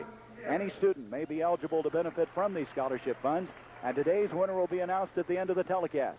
John McLaughlin, you and I will be voting for the MVP, and should we disagree, our producer, Bob Stinner, will cast the deciding vote. Jimmy the Greek is coming up next on Greek's Grapevine. He's going to talk about the possibility of baseball here in Denver and also about Heisman Trophy winner Earl Campbell. All right, let's check in with San Antonio Greek on this Sunday afternoon. Jimmy, nice to see you in San Antonio today. Of course, the NBA draft now is the talk of the league, and who might wind up being the top draft choice? I think it's between Michael Thompson and Bird, but Bird has some options whether he wants to play or not. If the offer's good enough, he'll play. If it's not, he can play another year. Yeah, Larry can just stay right there in Indiana State. He's in a great bargaining position, Jimmy. Now let's bring up the NFL draft on May 2nd. Earl Campbell down here, the Texas Longhorns. He pretty much got to be the #1 pick. Everybody says he is except my people, and my people have reservations about Earl's really? speed. But he'll probably go 2 or 3 anyway. How about some trades around the NFL? This is the time of year when general managers really heat up those talks. Well, in Miami, there's some talk about Larry Little, Fred Solomon, and Benny Malone being on the block. Anthony Davis from Tampa. Who would be interested in Anthony, Jimmy? Well, a lot of people would be, probably. I'm sure that Oakland's taking a look at Hey, him. Ron Wolf went back in there to work for Al Davis in that front office. He'd give him a good report, wouldn't he? He sure would. He's a good man. All right. Listen, speaking of the Bay Area, come on now, admit it to everyone. You're going to be wrong. The Oakland A's are going to play baseball right there in Oakland again and not go to Denver. Maybe. But let me ask you one question, Brent. Why would Larry McPhail be meeting with the president of the American Association about moving the minor league Denver team out of Denver? You're going to go all the way with this one, aren't you? I'm going all the way with Denver. All right, we'll see you next Sunday in Boston. Have a nice week. Coming or going on a business trip, you've got no time to waste. And nobody knows that better than Hertz. Whether it's picking up or dropping off your Ford or other fine car, nobody has more to do it faster. Getting you out with super speed. Hertz, the superstar in rent-a-car. Hertz, the superstar in rent-a-car. You know it. I've got colors that will sing. I've got colors that surprise. I've got colors that will bring music to your eyes. When you choose a Pittsburgh paint, all you do is visualize. And the dealer blends the paint. That's music to your eyes. Pittsburgh paints. Music to your eyes. Pittsburgh paints. Music to your eyes. Like your GM car? Yeah. Want to keep that great GM feeling? We sure do. Then shake hands with Mr. Goodwrench. He's dedicated to improved customer care at more than 6,000 participating GM dealers. You want genuine GM parts. You want your car fixed right, on time. That's what I want, too. Caring about your GM car helps keep me in business. Keep that great GM feeling with genuine GM parts. Fred, you're getting married. You gotta look great. So stop shaving. It's better to get stroked in the morning. The Bic shaver? The Bic shaver is so responsive it doesn't shave you, it strokes you. I'm gonna get stroked like this every morning. And the Bic shaver's cheaper than blades, yet it's a blade and handle in one. Fred, marriage agrees with you. Well, he really got stroked this morning. The Bic shaver, lots of great shaves from just one Bic shaver. Then it's time for the next. So don't shave, get stroked in the morning. Hi, I'm David Thompson of the Denver Nuggets. And I'm a long way from NBA action. Here in Africa, like a lot of places around the world, the Peace Corps is alive and well, helping people in need. People went out of their way to help me when I was a kid. And that's what the Peace Corps is asking you to do. Help someone and you'll help yourself. Join the Peace Corps. This message is brought to you by the Ad Council in cooperation with the NBA. The preceding announcement was brought to you as a public service by the National Basketball Association. The NBA on CBS is sponsored by all the new 1978 Chevrolets, now at your Chevy dealers everywhere. Consolidated Cigar Company, makers of Dutch Master cigars. There really are masters at Dutch Masters. And by the Miller Brewing Company, brewers of Miller High Life. If you've got the time, we've got the beer.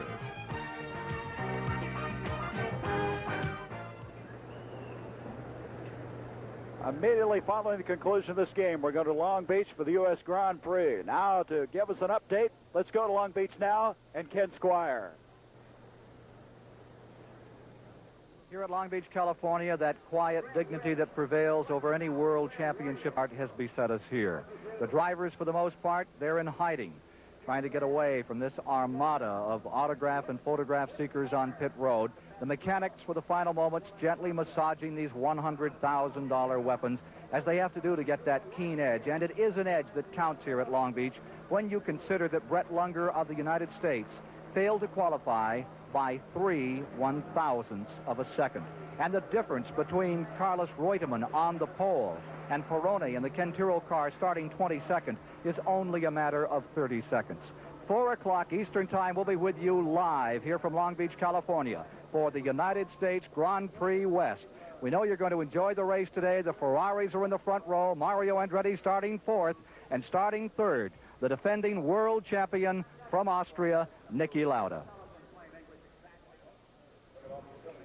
Along with John McLaughlin, this is Gary Bender. We're ready to go now, second half of a very important game for the Denver Nuggets. Should they hang on here to the 7-point lead and win, they will clinch a playoff berth.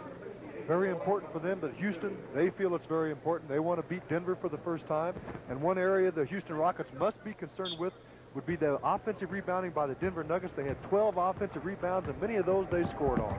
Houston had a 12-point lead after the first period, and then they lost that lead and now trail by 7 at halftime.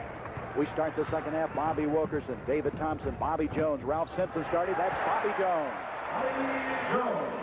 Bobby Jones now with 6 points in the game. Calvin Murphy, Lucas, Alonzo Bradley, Kevin Kunert, and Robert Reed. The 5 that opened the game start the second half for the Houston Rockets. Here's Reed. Into Kunert, playing with 4 personal fouls and that left-handed hook. The big guy got the ball in deep. Houston executing their offense a little better that time, but still they must be aware and concerned about getting back on defense. There's that patented play of Bobby Jones. Boy, he'll do that all afternoon long if you let him. 8 points for Jones. It's the same thing about the Houston defense. They're not getting back and set up early enough. They're trying to key on the ball too much, not being aware of the people coming down the break or even getting out in the lead lanes on the break. I think it's significant that Ralph Simpson started the second half. Maybe Bobby, or rather Larry Brown, feels he's found somebody that can play that 5th man that they've been looking for. That's been a problem for them, is finding that 5th starter. You know, actually, Simpson played a good first half. He's been struggling somewhat, but still, I don't think he was sharp. A number of those points did come on some fine offensive rebounds, but a couple of them, I think he was lucky to be at the right place at the right time as you get a traveling violation. David Thompson. David Thompson committing that turnover. 53-46. Houston trying to win their 2nd in a row after a surprising win last night against Philadelphia in the Summit. Milwaukee, Detroit, look at that one, would you? Boy, that would really be devastating should Milwaukee lose that one. That will certainly hurt the Bucks. That will tie Golden State and Milwaukee if they do lose this particular game at Detroit. Golden State, again, with the best schedule from here on out. Nice play by Bobby Wilkerson there, flipping it back into Dan Issel. Issel's establishing position down low.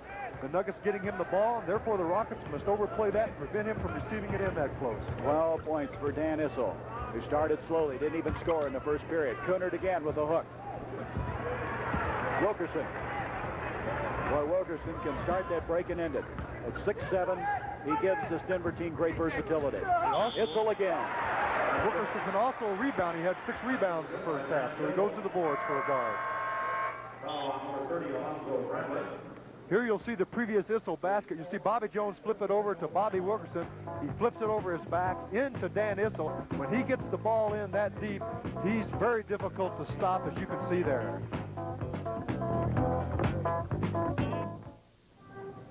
The Dutch Masters buyers are in France for the international auction of rare African Cameroon tobacco.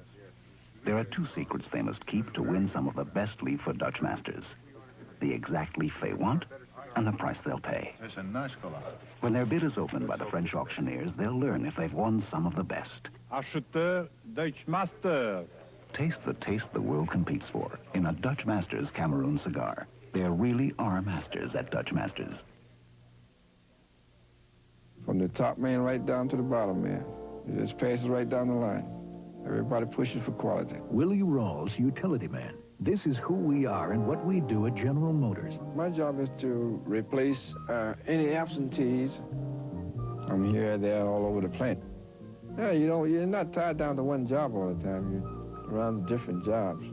Metal finishing, welding, soldering. But soldering, I think I enjoy soldering more than any other job I've done because there's a lot of skill in that. Yeah, fellas keep something going all the time. It's never dull around here. They get along very good. Yeah, union's good. Yeah, the people on the line, they have a lot of interest in the car. If I go out to buy a car, that's where I go, looking for a General Motors car. Because I'm right there in the plant and I see how they're built, see the quality that goes into them. General Motors, people building transportation to serve people. Premiering Wednesday, it's the amazing Spider-Man and the star of ISIS in a race to save the world. Don't miss the web-slinging Spider-Man.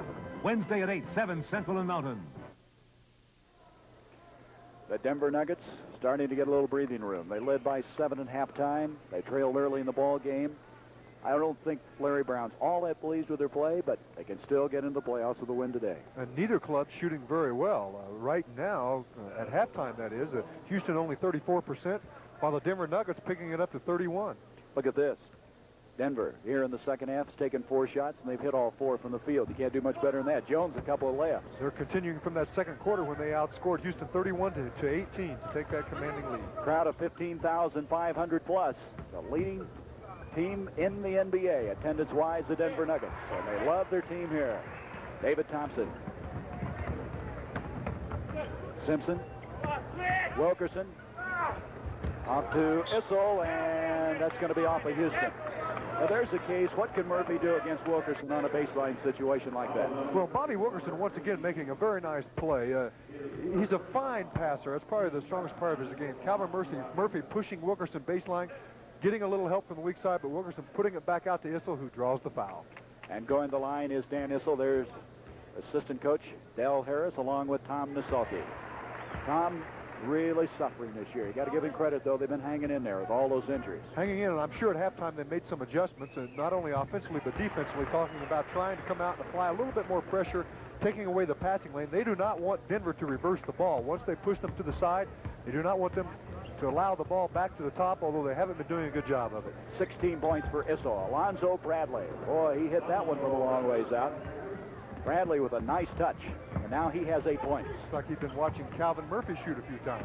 Here's Thompson moving inside. A passing game, and that is going to be off of Wilkerson. It'll be Houston's basketball. You know, Houston was a surprise team of the NBA last year. They won the Central Division. Boy, what a difference a year can make, huh? It sure can. Well, you know, any team that wins a world championship has to go through the season with very few injuries, possibly none. Calvin Murphy doing it again baseline. He loves the baseline. 16 points for Calvin Murphy. Murphy has been talking to both Jim Capers and Hugh Evans throughout this game, saying, hey, give me a break, will you? They've been hanging to it. Yeah, that's right. Well, they were 12 for 12 at half, but perfect, but not enough time. Oh, what a play by David Thompson. And look at Tom Nasalki went right out on the court. He's gotten the Dell Harris upset. Robert Reed got hurt on that play. They felt that David Thompson went over 2 players, in particular Reed, and knocked him to the court. We'll get a chance to look at it. You'll see Jones pass the ball back out. Now the shot goes up by Simpson. Now watch David Thompson coming through the lane area. Look how high he is. My land. Robert Reed coming down. I wouldn't have made that call either. Oh, that is what David Thompson's all about. 6'3", but he's got the arms that makes him about 6'7", and you know how he can jump. You know, if you've got jumping ability like that, you can always get a good shot. That's why I never had a good shot. You didn't get up quite that high, right? No, not quite. I could jump over a dime. Let's look at it again, John. Now watch David Thompson coming from the far side of your screen. Now watch him come right through. No one blocks him off.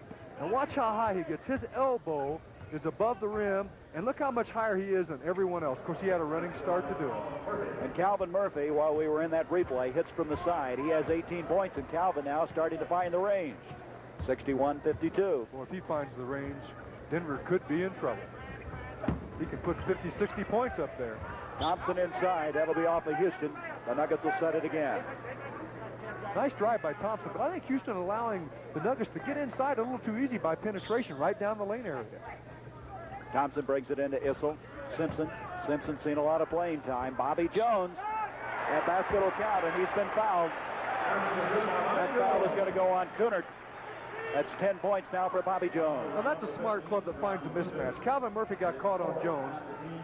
The Nuggets trying to set it up very nicely, as you see here, and they potentially get a three-point play out of it. There was not a foul on Kunert. It was on Lucas. We stand corrected, and that's his fourth foul. Well, that's a break for Houston. Kunert cannot afford another foul. 64-52, you see the score. Denver now a little over a period and a half away from clinching a playoff spot if they can hang on to this lead. Calvin Murphy, and he was fouled.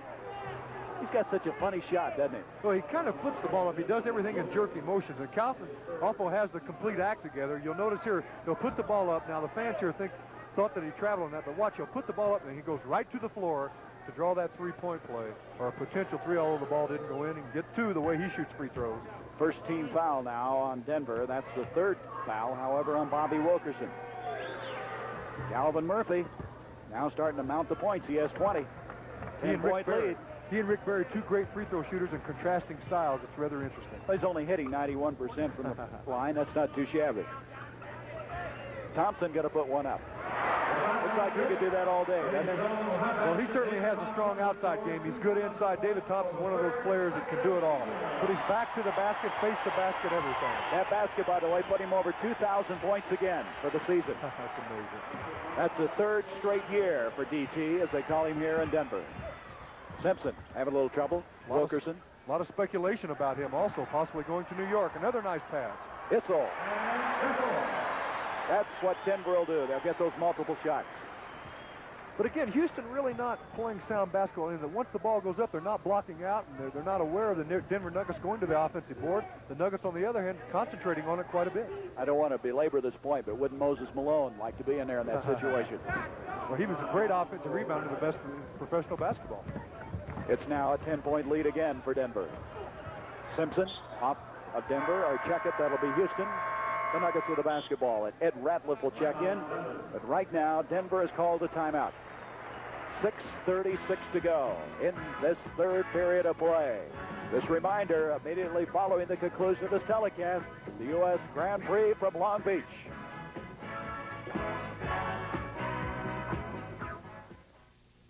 See what's new today in a Chevrolet. To the more than 600,000 people who bought the new Chevrolet during its very first year, thank you. You've made it the most popular car in America. For the rest of you, a simple reminder. With its advanced design, the new Chevrolet has more headroom, more rear seat legroom, more trunk room, and more. So drive it. The new Chevrolet. Now that's more like it.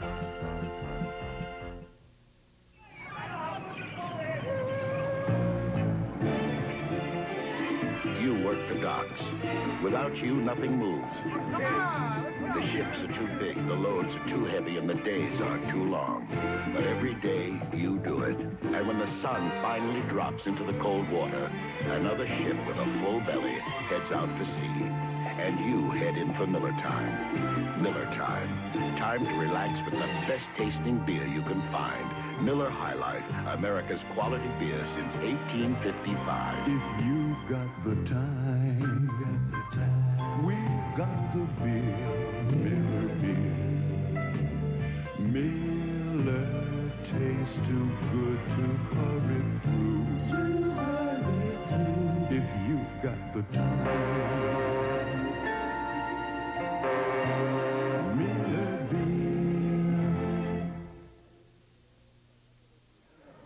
A week from today, the regular season comes to a close, and we'll be there. NBA regional games coming up next Sunday at 1:45 Eastern Time. Let's check on a real fine game in San Antonio between the 76ers and Spurs.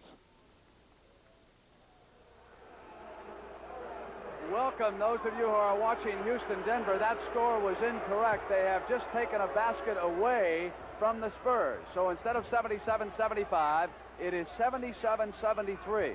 Philadelphia with the lead and the basketball. McGinnis.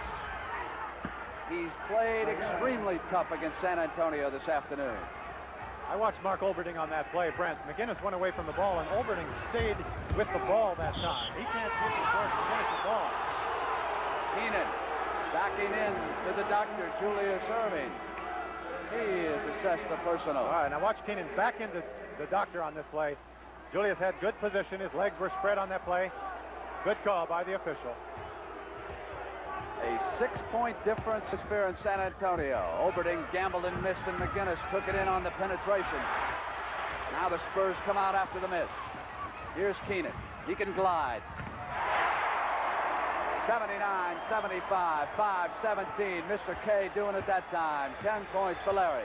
That shows you how wild these guys are, Brent. That was a terrible fast break, but the ball went in the hole, and that's all that counts. McGinnis rolls up a miss on the other side. Jones trying to come up. Offensive foul against Caldwell. Here's a fast break by Larry Keenan, taking the ball, gliding between two players, throwing it up hard off the backboard. Beautiful touch, though, right in. 4 fouls against Caldwell Jones. Billy Fultz, number 5, checks in for San Antonio. Mike Green over to the side. Gale Gervin. Fultz, Dietrich, and Keenan on the floor for the Spurs. Down away from the ball they go. Offensive foul is the call. So, with 4 minutes and 54 seconds to go in the third, Philadelphia leads San Antonio 79-75. We've seen a wild affair here in the last minute of play. Houston scored twice, then Denver came back. Jones answering here, and John McLaughlin, a steal by Simpson. Nice play by Bobby Jones going to the basket, but Simpson gets the ball right back because Houston a little too careless with the inbound pass.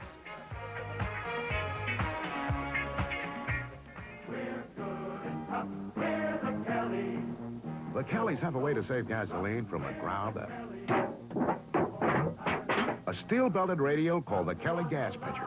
When we tested a set of gas pinchers against our non-radials, the gas pincher pinched from 14.5 up to 31.7 more miles out of a tank of gas.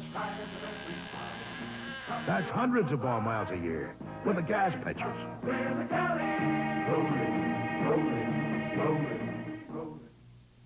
Get up there.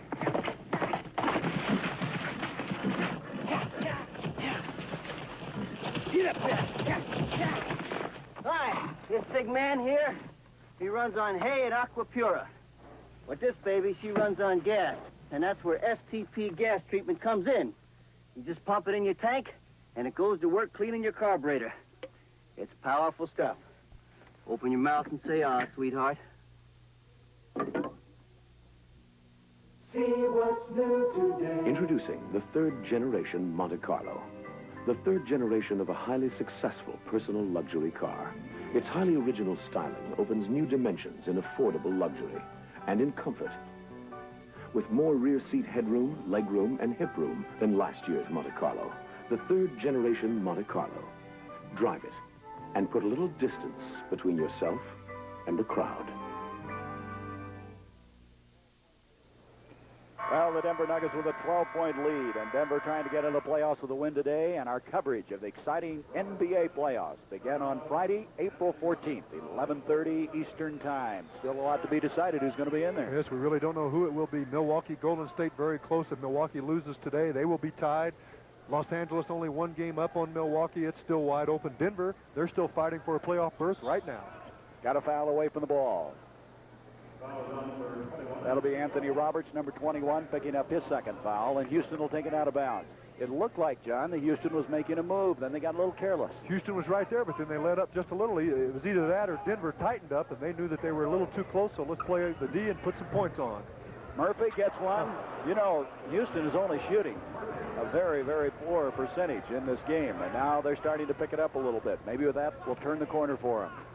10 points difference now. Hillman. And again, Houston clawing back into this one. John Lucas. Calvin Murphy, and watch him go now, will you? Well, this little guy can do it. That's right. That's their best bet. Get the ball up quickly, go to the little guy and let him go one-on-one or take whatever he can get. He's got 24 points now, 74-66. About the time you think the Rockets are counted out of this thing, They're right back in. We're inside 4 minutes now, third period. Dave Thompson. There's Cunard, who had 8 rebounds in the first half. Lucas. Oh. Ratliff pulled that one off. I don't know how. And Murphy has hit 3 in a row.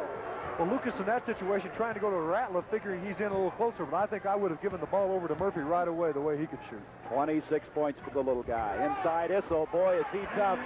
Lonzo Bradley upset. He hit the deck, but no foul. Bradley did a nice job of coming over to try to help out. Cunard that time fronting Issel, making the pass go over him. The Rockets making a nice play out of it.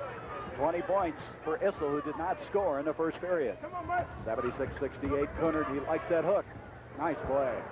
He missed 2 easy ones and made the hard one. Here's the Issel play. Once again, you see Cunard fronting a nice pass inside. Bradley comes over to help out. No charge. Kevin Cunard now with 10 points. 6-point game again. Houston making a move. Anthony Roberts, he walked with it. You know, Roberts started the last 6 games, and they're just desperate to get that position filled. Now, maybe it's between he and Simpson in the playoffs who will be that 5th starter. Well, I'm sure it'll go game to game. As you look at Larry Brown, he's a little upset with that turnover. And I mentioned earlier in the telecast, that's something he's been trying to cut down on, turnovers. 6-point lead now. Calvin Murphy trying to cut it to 4. Can't. Oh. Thompson. That's Thompson hustling all the time. Smith back to Thompson. Issel with 20 points. That's what he can do. He can shoot from outside. Well, he sure can. He goes outside, inside. He's a fine player. But once again, the Houston Rockets not keying on the defensive people, leaving someone like that wide open. Shouldn't happen. 8-point lead again now for Denver. 2:24 to go, third period. The U.S. Grand Prix immediately following the conclusion of this telecast from Long Beach. Darnell Hillman. Roberts. Good hustle by Issel. And Cunard brings it down, and we've got a loose ball foul. It's going to be Anthony Roberts picking up the personal. Now Bobby Jones, number 24, checks back in for Denver. Going out will be Issel. Third foul. Third team foul, I should say, against the Houston Rockets or Denver Nuggets. As now on the far side, Lucas will bring it in. Both clubs with 3-team fouls. Houston, offensively, they're getting the ball in deep to Cunard, but he's just not able to put the shot in. He's missed 3 or 4 hooks inside. Trying to cut it to 6. Alonzo Bradley. Boy, he shoots that ball high, doesn't he? Puts it up there. Bobby Jones. Smith seeing a lot of playing time, guarding Calvin Murphy. Darnell Hillman, what a move. Hillman with 5 points. Boy, he's exciting. He doesn't do anything that isn't exciting. 10-point They have a lead lot again. of players with tremendous jumping ability on that club. There's Calvin Murphy, who won't miss too many of those. The Rockets today, they run off a spurt, they'll score 3 or 4 baskets, and they'll come up and miss 3 or 4 baskets. Tough shot by Smith, but he tries to come away with it. Right now, Denver really hustling. Simpson. Once again, offensive rebounds to get the ball back. Here you'll see Hillman's basket. Penetrates inside, goes up, and leans in a little under Cunard and lays it in. You know, to Simpson now. There's Tom Nasalki up, indicating the offensive set they're going to use. Simpson now with 14 points. A game like today can maybe get him over the hump.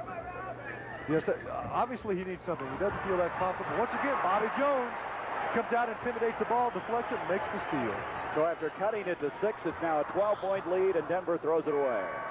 Now, that was a situation there where actually Bobby Jones should have had his eye on the ball. That was really his mistake, and he just indicated to Smith, that was okay, that was my mistake.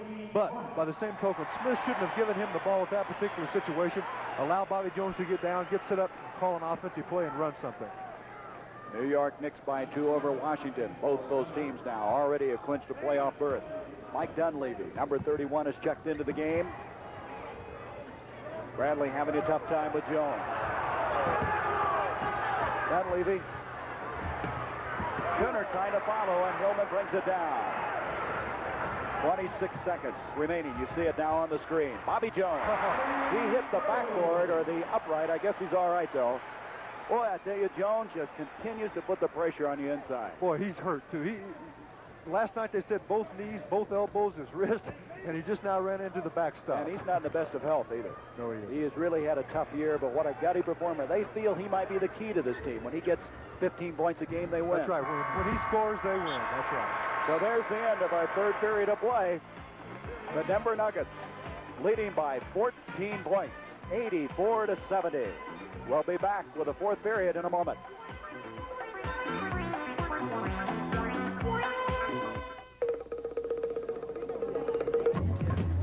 Sir, what's the hurry? Going to rent a car. Oh, well, you don't have to run.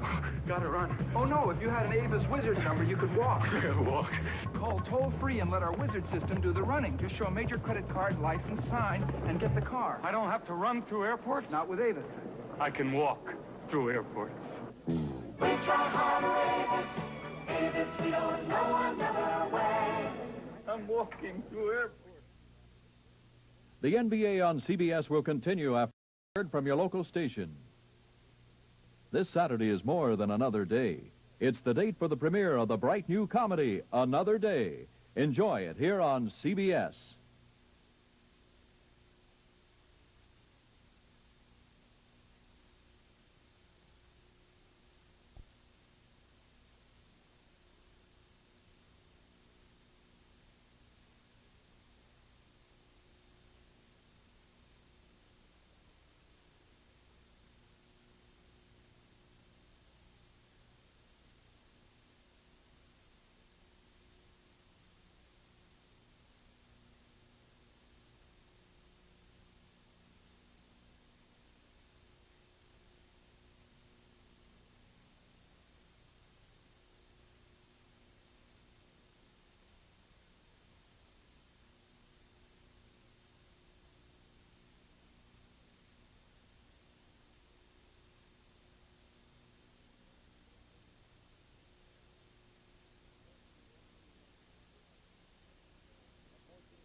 A 14-point lead here for the Denver Nuggets.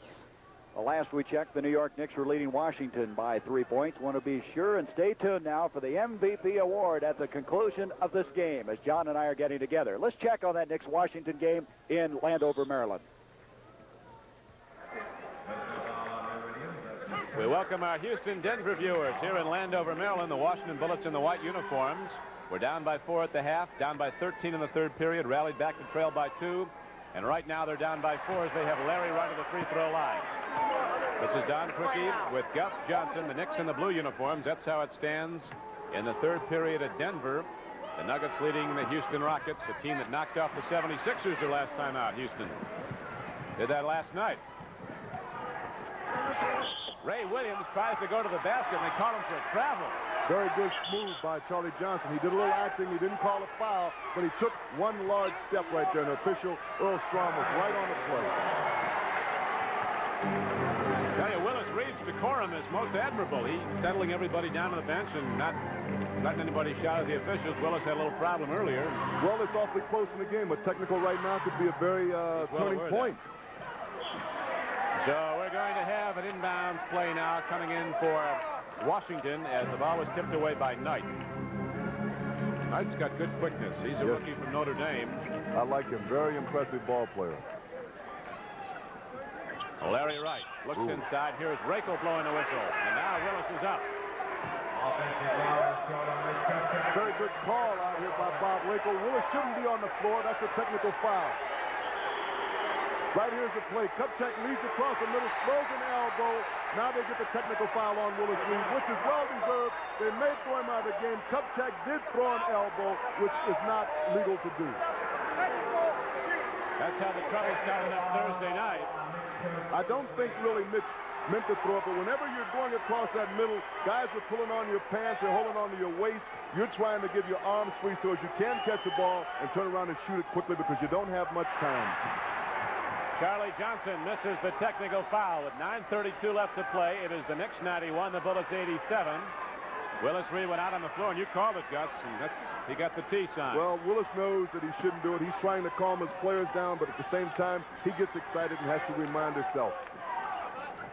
So with 9:24 to go in the third period, 91-87, New York. And here's another foul. Loose ball foul on Kobe Knight. Welcome back to Denver. Gary Bender and John McLaughlin. While you're away, Calvin Murphy hit one from outside. Dwight Jones is able to convert from the free throw line, and they now trail by 10, 84-74, and trying to cut it to 8. That's going to be off of Denver. Every once in a while, John, you get the feeling Denver's going to blow this thing wide open, but here comes Houston back. The Nuggets don't seem to sustain any type of real pressure on Houston. They seem to open up the lead a little bit and then let Houston up again for some air. Calvin Murphy, by the way, after scoring that basket while you were away, has 28 points. He's right on target for another 30-point game. Anthony Roberts. Roberts with 6 points. Here you see the ball go inside to Hillman. Roberts going baseline, and the Houston defense just not that good. They're not staying with their people. They're allowing people to go free, push the baseline, getting inside. As you see Smith come back up, and bang. That's a tough shot to hit. First 2 points for Smith. You know, as a guard playing in your days, you got to pull up and have great body control to get that one to go. That's not always an easy shot either. As you see the Indiana-Boston score, they're keeping that one close, 91-93 Boston. Dunleavy, we're inside 10 minutes to go now in this fourth period. Murphy missing. That was where he hit just a moment ago. Saved by Smith. Smith wants to play. Look at that. Atlanta, they're going to make the playoffs yet. They sure are. And so now, again, after climbing back within 10, it's been bumped up to a 90-74 lead for Denver. Philadelphia, 87. Boy, that's a preview of the playoffs. Huh? Jones blocked by Jones. Jones on Jones that time. Abdul-Aziz blocked by Hillman. A beautiful defense, that particular play by Hillman and Jones. Simpson. That's when you yelled dance to the ball. It didn't dance quite enough for Ralph. It didn't go down. But you can see Simpson playing with a lot of confidence right now. He's wanting that ball. He wants to shoot it. As we mentioned earlier, he's been shooting under 30% from the field. Well, you know, it's easy to be confident when you're ahead and your team feels fairly comfortable. It's when you're behind and you're right in there tight. That's when you have to come up with it. 90-74.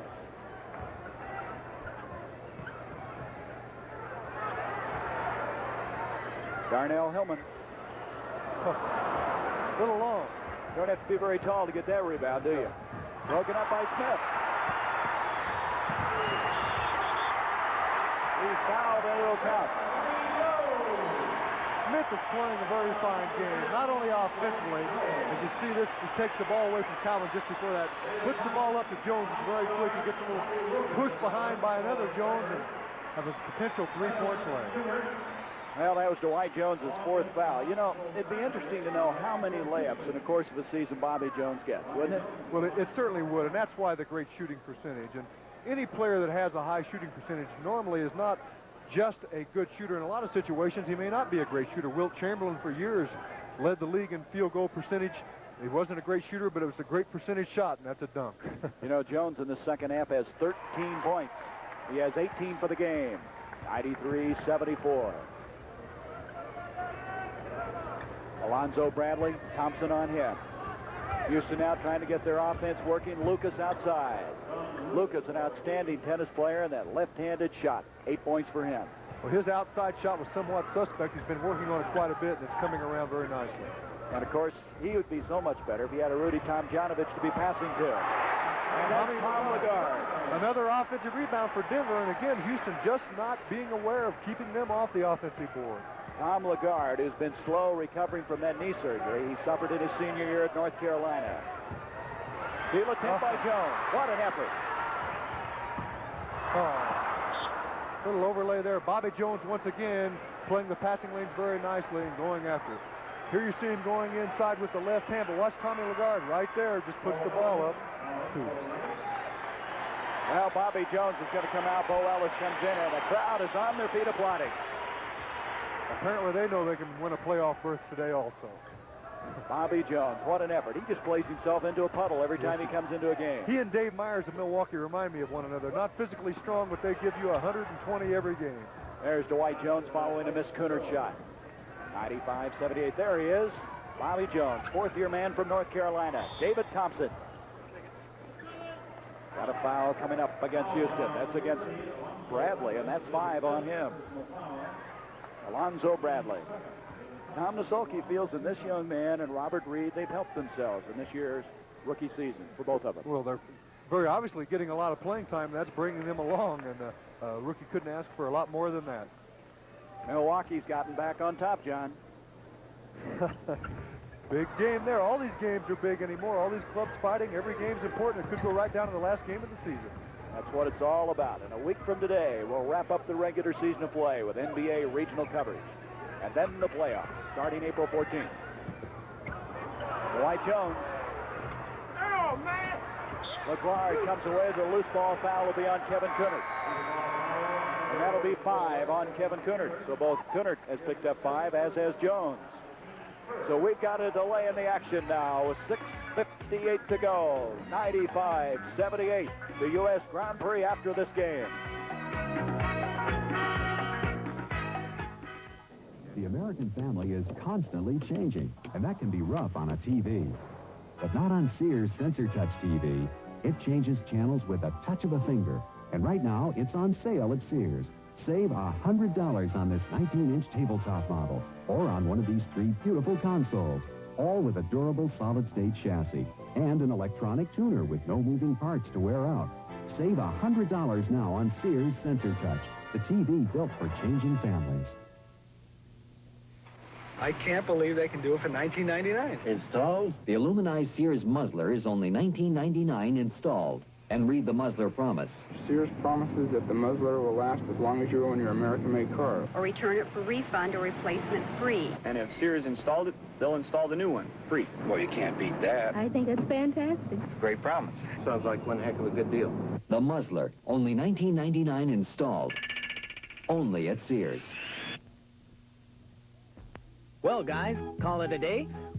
What a day! Hey, boss, get them fingerprints, huh? When you've got it, flaunt it.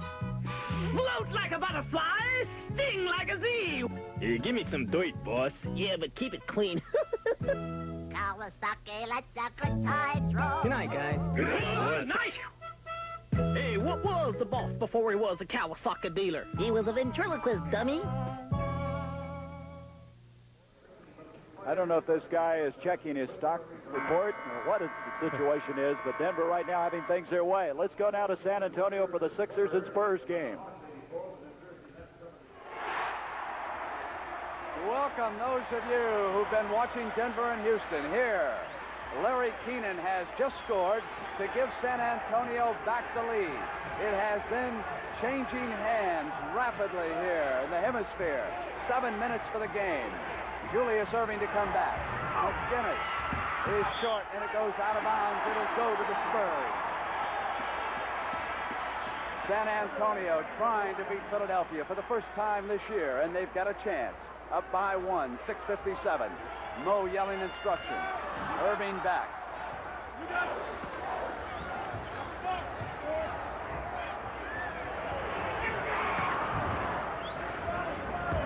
Welcome those of you who have been watching Washington in the Knicks. Philadelphia with the basketball. And Lloyd Freed forcing one as the whistle is called, a foul against San Antonio. Spurs lead it 94-93. It is Wild. Keep a close watch on Mike Gale here. Right at the top of Lloyd Freed's jump, he had that ball blocked perfectly. Lloyd Freed could not get it off. Had to force the shot there. Bill Sarr underneath the basket on that play called the foul. So here is Freed. We have been seesawing in the fourth quarter. San Antonio 8 away at the lead of Philadelphia late in the third quarter. Then it was the former St. John's star, Billy Paltz, who moved his game back outside to finally give the Spurs the lead. McGinnis seized it back. Then it was the Spurs again. Now the Spurs are back as Philadelphia's resumed command. Louis Dampier outside for the Spurs. In and out. McGinnis couldn't hold on. Paltz yelling he was fouled. Underhand. Collins is open. San Antonio screaming there was a foul. 6:18 to go in the hemisphere. Philadelphia leads San Antonio 97-94. Green soars for the rebound. That was it's one. Tremendous follow by Mike Green. About a foot above the rim on that slam dunk. 6 minutes to go with the Knicks leading Washington 100-91. Gale checking free, and it's McGinnis. Back now to 3, and George McGinnis is playing with a lot of confidence, isn't he? Big George is doing it all. 23 points. Green comes up. Hawks try to keep it in play. Irving on the fly. Down the middle he comes. George McGinnis, 25 points. And it is McGinnis who has quieted San Antonio here in the hemisphere. There's the doctor making a beautiful pass to George McGinnis. Wide open down the lane for a slam dunk. George 101 to 96. All right, welcome back to McNichols Sports Arena in Denver. While you're away, the Denver Nuggets have mounted a 20-point lead, 100 to 80. They've done it with very good balanced scoring. Kevin Cooner trying to follow. He got it, and he is fouled. Tom Lagarde, number 45, their number 1 draft pick out of North Carolina, committing the personal. Here you see the ball go up by Donovan, getting into a lot of traffic there. The Houston Rockets trying to go to the offensive board, doing a pretty good job of it. Cooner getting it back up and in, and that's something they must do. Along with getting back in this game, they're going to have to pressure a little bit more defensively and run the break as you look at the Milwaukee-Detroit score. Big game for the Milwaukee Bucks. Boy, I tell you, the Bucks have 2 at home and 2 away after today. They've got their work cut out for them, but they're 1 leg up today thus far. You know, Gary, I think if Houston had their complete team and they did get behind like this, you would see them pressuring and trapping a lot more. Now they're just not able to go into the trapping defenses that Tom Masalki normally would like to run. Bo Ellis committing the personal foul, and that is his 4th. And they're in the penalty. You know, you look at Denver. Let's look ahead a little bit. They really have 4 games away, 1 at home after today. So if they could clinch at least a playoff, that would take a little of the pressure off of them as they go on the road. Well, I think it's important for them to win this game, and I talked to Larry Brown about pressure. I said, well, what is the problem? Why aren't you getting that consistency? Do they feel the pressure? He says, no, they don't feel the pressure, which I don't really understand. Then why not the consistency, and why aren't they really playing the way he would like for them to play if they don't feel pressure? Let me ask you something. Last year, Denver faded, too. They started out well. You know, they've had a history of that, and perhaps even though there are a lot of different players on this club now, perhaps that's something that they think about. 100 to 84 our score. Robert Smith picked up by Calvin Murphy. Bo Ellis. Lagarde getting some playing time. 4.5 minutes to go in this one. Ellis with C.J. Kubek on him. And we've got a foul on Kubek. Zaid Abdul-Aziz checking in, the former Iowa State standout. Some people might remember him as Don Smith when he played with Milwaukee, went out to Seattle. Big, rugged rebounder. That's quite a trade the Bucks made that involved him. Yes, it was. Don had perhaps his best years in Milwaukee, and outstanding rebounder. Could go to the offensive board, but in particular, he was a defensive rebounder. This is Bobby Wilkerson coming in, and Ralph Simpson checks out. Simpson gets in a round of applause, and he has not heard that very often this year. He hasn't probably at all. This is by far his best game since he's been back with the Denver Nuggets. Boy, he'd like to get back into that niche where he averaged over 20 points 6 years. He used to have great games every night here. There's that Murphy spot. They better just give that to him after the game is over. He has 30 points, and that's right on his average, what he's averaged since the All-Star break. And he has a spot like that on 22 courts. The 5'9", he said, I'm the only normal-sized guy out here. Nice tip by Lagarde. Did you ever watch Calvin Murphy do that baton twirling act? It's amazing. I think he could shoot the ball and twirl 2 batons at the same time. An amazing little guy. Quite a gentleman, too. Tom Masalki has nothing but fine things to say about him. Look at that one. 32 points for number 23. Well, your best hope is try to keep him away from the ball or keep the ball away from him, but that's not always easy because he is probably one of the 2 or 3 quickest guys in basketball. He was 7th in the NBA in scoring coming in here, just under a 25-point average. Simpson, check that. Roberts missing. Kubek hits the deck. 3.5 minutes to go in this one. Again, the U.S. Grand Prix. Ken Squire standing by in Long Beach. Mario Andretti, Nicky Lotta. Live coverage after this game is over. I tell you, Smith's probably glad to see Murphy come to town because he gets to play more. He's played a lot today. Wilkerson. Looks like bookends out there. You know, Wilkerson, you didn't hear much about him in Indiana. He had so many big names alongside him, but boy, he's going to have quite a career in the NBA. Jump center at Indiana. Isn't that amazing? Boy, he can really get up also. This Denver Nuggets team has so many guys that can go up in the air. It's ridiculous. That's a blocking foul on Roberts, and we've got a timeout now with 2:57 left. 4th foul on Anthony Roberts.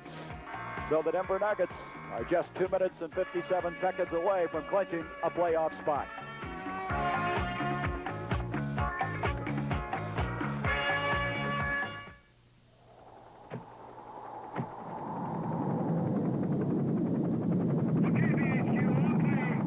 Now comes Miller time. You've turned a dangerous ledge of new powder into a harmless pile of snow. Now's the time to head for the best-tasting beer you can find. Miller High Life, America's Quality 1855. If you've got the time, we've got the beer. Miller Beer. It's a fresh new slice of apple pie from Chevrolet to you. A fresh new slice of apple pie called Chevy Malibu. We saw you coming, America, and here we are with a new mid-size Malibu wagon designed to carry you well into the years ahead. With mileage estimates no other mid-size six-cylinder wagon can top, with all kinds of room inside, plus a smart new look that's not going to go unnoticed. A fresh new slice of apple pie called Chevy Malibu. At your Chevrolet wagon stop now. Impossible. America's waking up to the impossible shave. Atra, the first razor with a head that pivots for closeness with comfort you never thought possible. Impossible. This Atra face-hugging action keeps twin blades at the perfect angle. Such closeness with so much comfort, it's impossible. Gillette Atra, the impossible shave. And look for this free travel kit offer when you buy an Atra razor. That is Dan Issel's young daughter. She's happy. Her daddy scored 22 points today and is a candidate for our MVP. She moves a lot better than he does, doesn't she? Better footwork. Better looking, too, right? She doesn't run over people when she makes that move. Okay, well, we're going to be coming up with that MVP. I'd say I have two candidates right now, Jones and Issel. Oh, really? I hadn't even thought about that. I'm sure you haven't. Let's throw it to Stinner. You want to do that? Bob Stinner, our producer, is waiting to see if we can agree to disagree. It is difficult. I agree. It's one of the two, and I think I know who I'm going to go with. I'm going to keep it as a secret. All right, you're going to put the pressure on. That's right. All right, Dunleavy makes it a 105-89 game. Well, Denver had to claw uphill in this one. They trailed by 12 in the first period, but it's been their ball game in the second half. Lagarde having a tough time with it. Zaid Abdul-Aziz. It's going to be off of who? It's going to be off of Denver. It'll be Houston basketball. Little indecision there. Both teams in the penalty now. I don't know if it matters that much, but the score the way it is, the Rockets must continue to apply the pressure as much as possible. We're going to keep you posted on the rest of the activity. A big game down there in San Antonio. We'll be switching a few minutes to go there to see how that one's developing. Dunleavy. Bo Ellis brings it off to Anthony Roberts. Inside, 2.5 minutes to go. Bobby Wilkerson off to Lagarde. Robert Smith. Well, this little guy had a lot of tenacity. 107-89 our score here.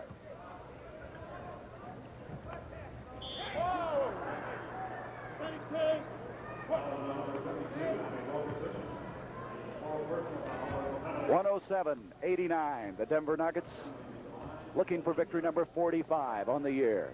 2:07 to go. Now let's check on that San Antonio-Philadelphia game being played down in the Lone Star State.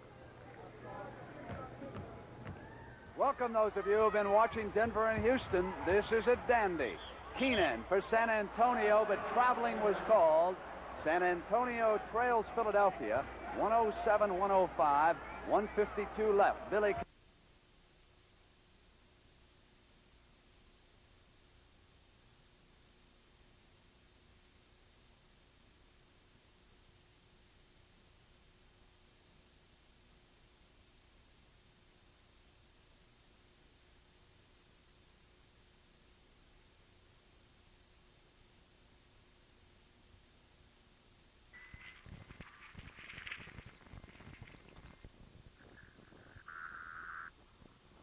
Coming, America, and here we are with a new mid-size Malibu wagon designed to carry you well into the years ahead. With mileage estimates no other mid-size six-cylinder wagon can top, with all kinds of room inside, plus a smart new look that's not going to go unnoticed. A fresh new slice of apple pie called Chevy Malibu. At your Chevrolet wagon stop now. Impossible. America's waking up to the impossible shave. Atra, the first razor with a head that pivots for closeness with comfort you never thought possible. Impossible. This Atra face-hugging action keeps twin blades at the perfect angle. Such closeness with so much comfort, it's impossible! Gillette Atra, the impossible shave. And look for this free travel kit offer when you buy an Atra razor. That is Dan Issel's young daughter. She's happy. Her daddy scored 22 points today and is a candidate for our MVP. She moves a lot better than he does, doesn't she? Better footwork. Better looking, too, right? She doesn't run over people when she makes that move. Okay, well, we're going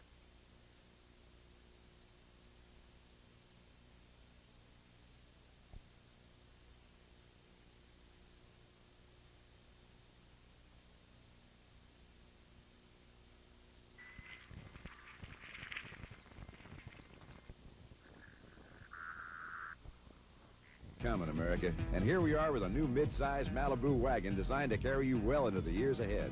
With mileage estimates no other mid-size six-cylinder wagon can top. With all kinds of room inside, plus a smart new look that's not going to go unnoticed. A fresh new slice of apple pie called Chevy Malibu. At your Chevrolet wagon stop now. Impossible. America's waking up to the impossible shave. Atra, the first razor with a head that pivots for closeness with comfort you never thought possible. Impossible. This Atra face-hugging action keeps twin blades at the perfect angle. Such closeness with so much comfort, it's impossible!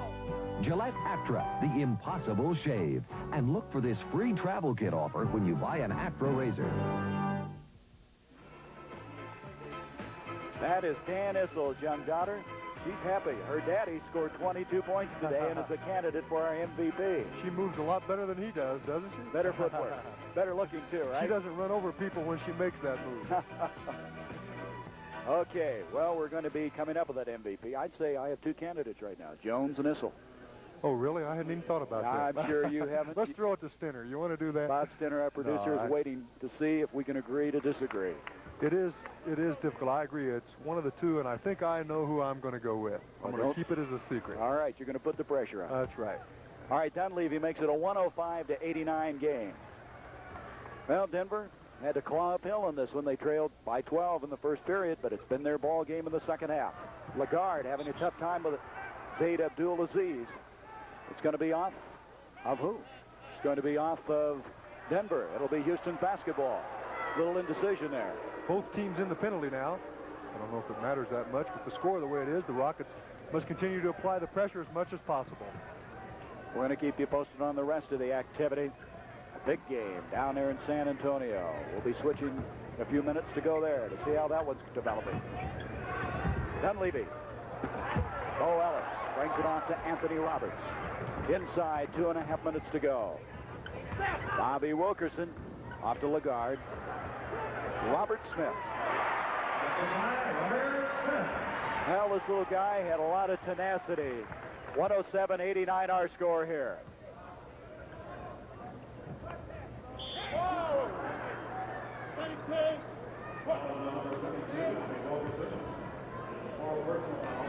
107-89. The Denver Nuggets looking for victory number 45 on the year.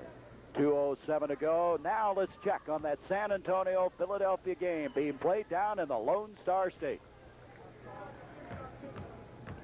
Welcome those of you who have been watching Denver and Houston. This is a dandy. Keenan for San Antonio, but traveling was called. San Antonio trails Philadelphia 107-105, 152 left. Billy Cunningham trying to make it a clean sweep over his buddy Doug Moe. Both came out of Brooklyn, both came out of North Carolina. McGinnis over to Collins, partially blocked. Keenan off. Spurs again shooting for the tie for Doug Moe. Timeout has called. Moe wants to set a play. Down by one field goal in 1:37, and immediately after this game, the U.S. Grand Prix West, Long Beach, California. Last year, Mario Andretti and Nicky Lauda dueled until Andretti won it by a second. 107-105, 76ers.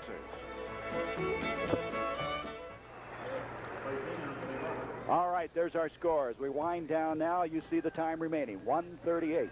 Alonzo Bradley at the line. This young rookie has had some moments of really impressing you here at McNichols Sports Arena.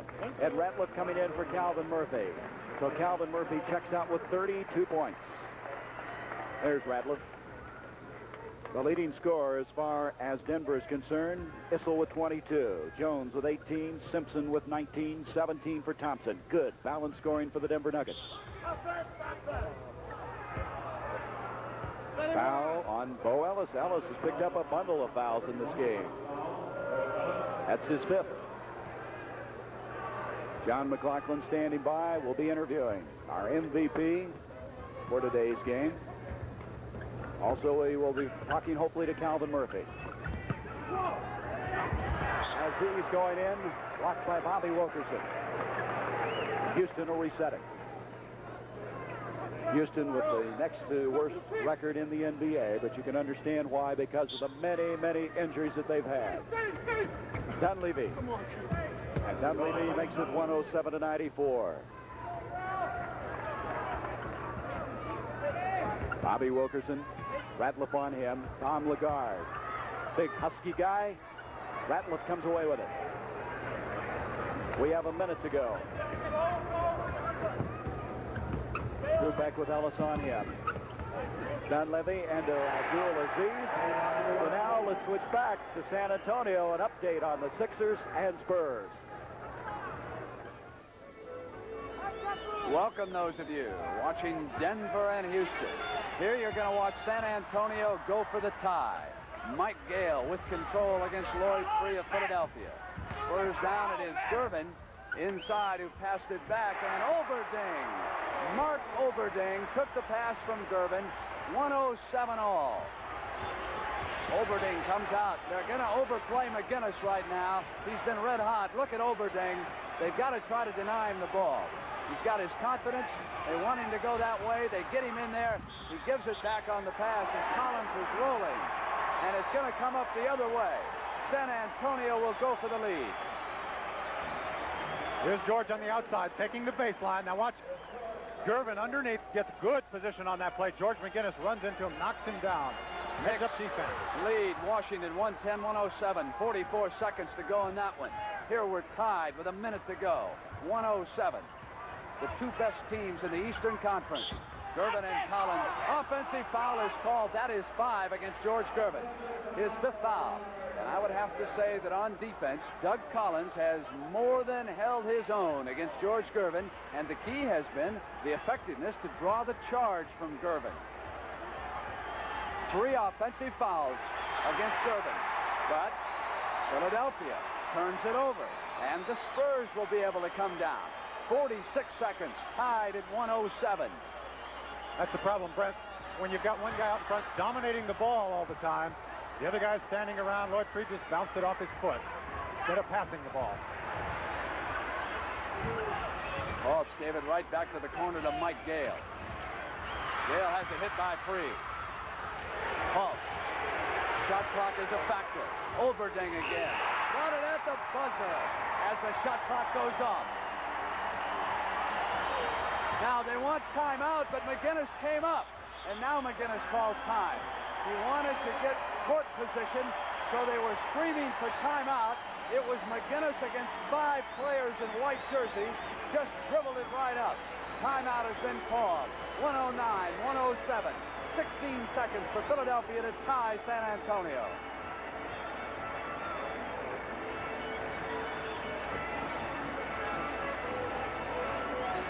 Yeah. 2:30 this morning. I didn't sleep, I guess, before. 109-100, our final here. The Denver Nuggets now have clinched a playoff spot as they have defeated the Houston Rockets. Outstanding balanced scoring in that ball game. Issel with 22, and now let's go to John McLaughlin with Bobby Jones and Dan Issel. Thank you, Gary. Thank you very much. I have 2 pretty good players here, Bobby Jones, Dan Issel. Bobby Jones, once again, 64% from the field. Bobby, do you feel any pressure? You're leading the NBA in field goal percentage, and you're closing in on Johnny Green's field goal percentage record. Do you feel that at all when you go into the game? No, not really. We don't have a chance to do that because we're kind of struggling right now, and we're looking to win some games, and so I'm taking some shots that maybe aren't high percentage shots. I'm just trying to, help the team, and, today I got a lot of layups off our break, but I'm not looking for the easy shot all the time. Okay, Bobby. I got to throw it back to Gary for just a moment. We'll get an opportunity to come back and talk to Dan. Back to you, Gary. Okay, John, we've got a development down that Philadelphia-San Antonio game. Brent Musburger, Keith Erickson. Let's join them down there. San Antonio again. Welcome to Denver, Houston, folks. Philadelphia going for the tie. Time remaining in the game in the right-hand corner. Collins from the side. It's off. San Antonio, if they can run it out, is going to win, but there's a foul. Hold it. Bill Starr has his hand up in the air. He's got a foul back underneath. And time continued to run. George McGinnis making a good point here. It is going to be against three, but George McGinnis is saying the clock continued to run. And McGinnis saying, come on, seconds ran out.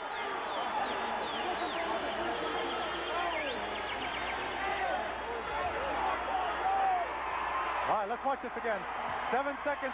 The foul was called right there with 5 on the clock. So they lose 1 second. It shows 4, but I guarantee you that if we were playing in Philadelphia, it would probably be 6, right? I mean, you got to have the advantage at the home court score. I'd say it's worth more than a second, Brent. Here's Fultz.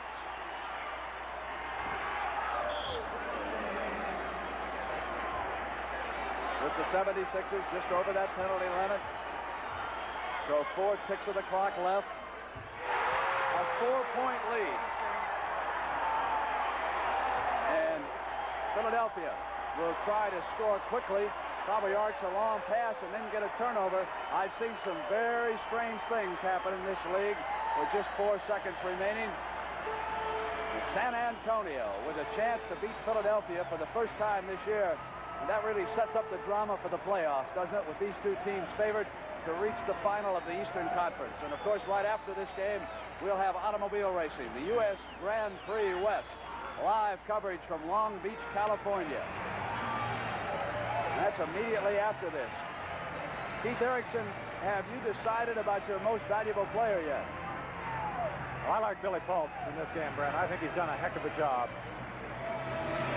What do you think? I'll tell you, ordinarily I would vote for George McGinnis. He played such a good game. I'll tell you what, if San Antonio wins it, I'm going to go for Billy Fultz and we'll make it unanimous. Okay? But I want to reserve my vote or hold it back. You're giving Philadelphia a chance to win this game yet. Down 4 with 4 seconds to go. Honest goodness, Keith, I have never seen such wild things happen in this league as with just a handful of seconds to go.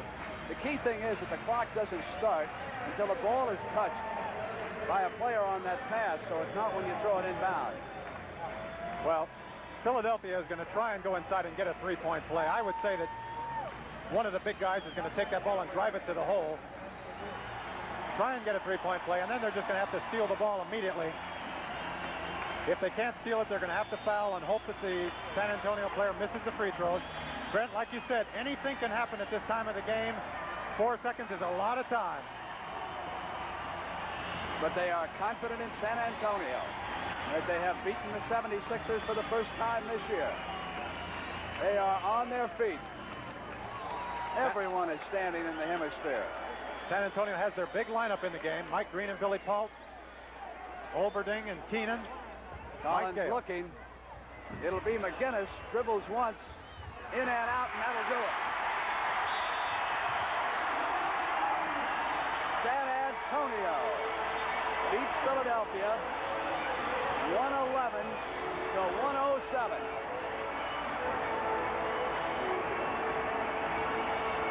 Brent, if they were... I've got you.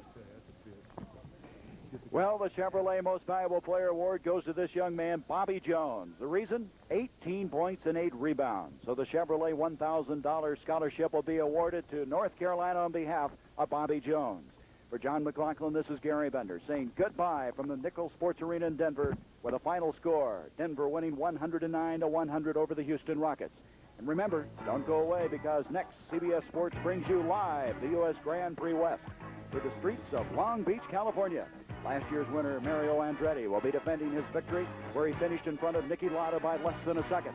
And on Friday night at 11:30 Eastern Time, join us for a CBS boxing special that features a super lightweight bout between Bruce Curry and Monroe Brooks. The end. People who risk all for the right to love, and a family ruthless enough to destroy them. Don't miss the premiere of the thrilling new series, Dallas, tonight at 10, 9 Central and Mountain on CBS.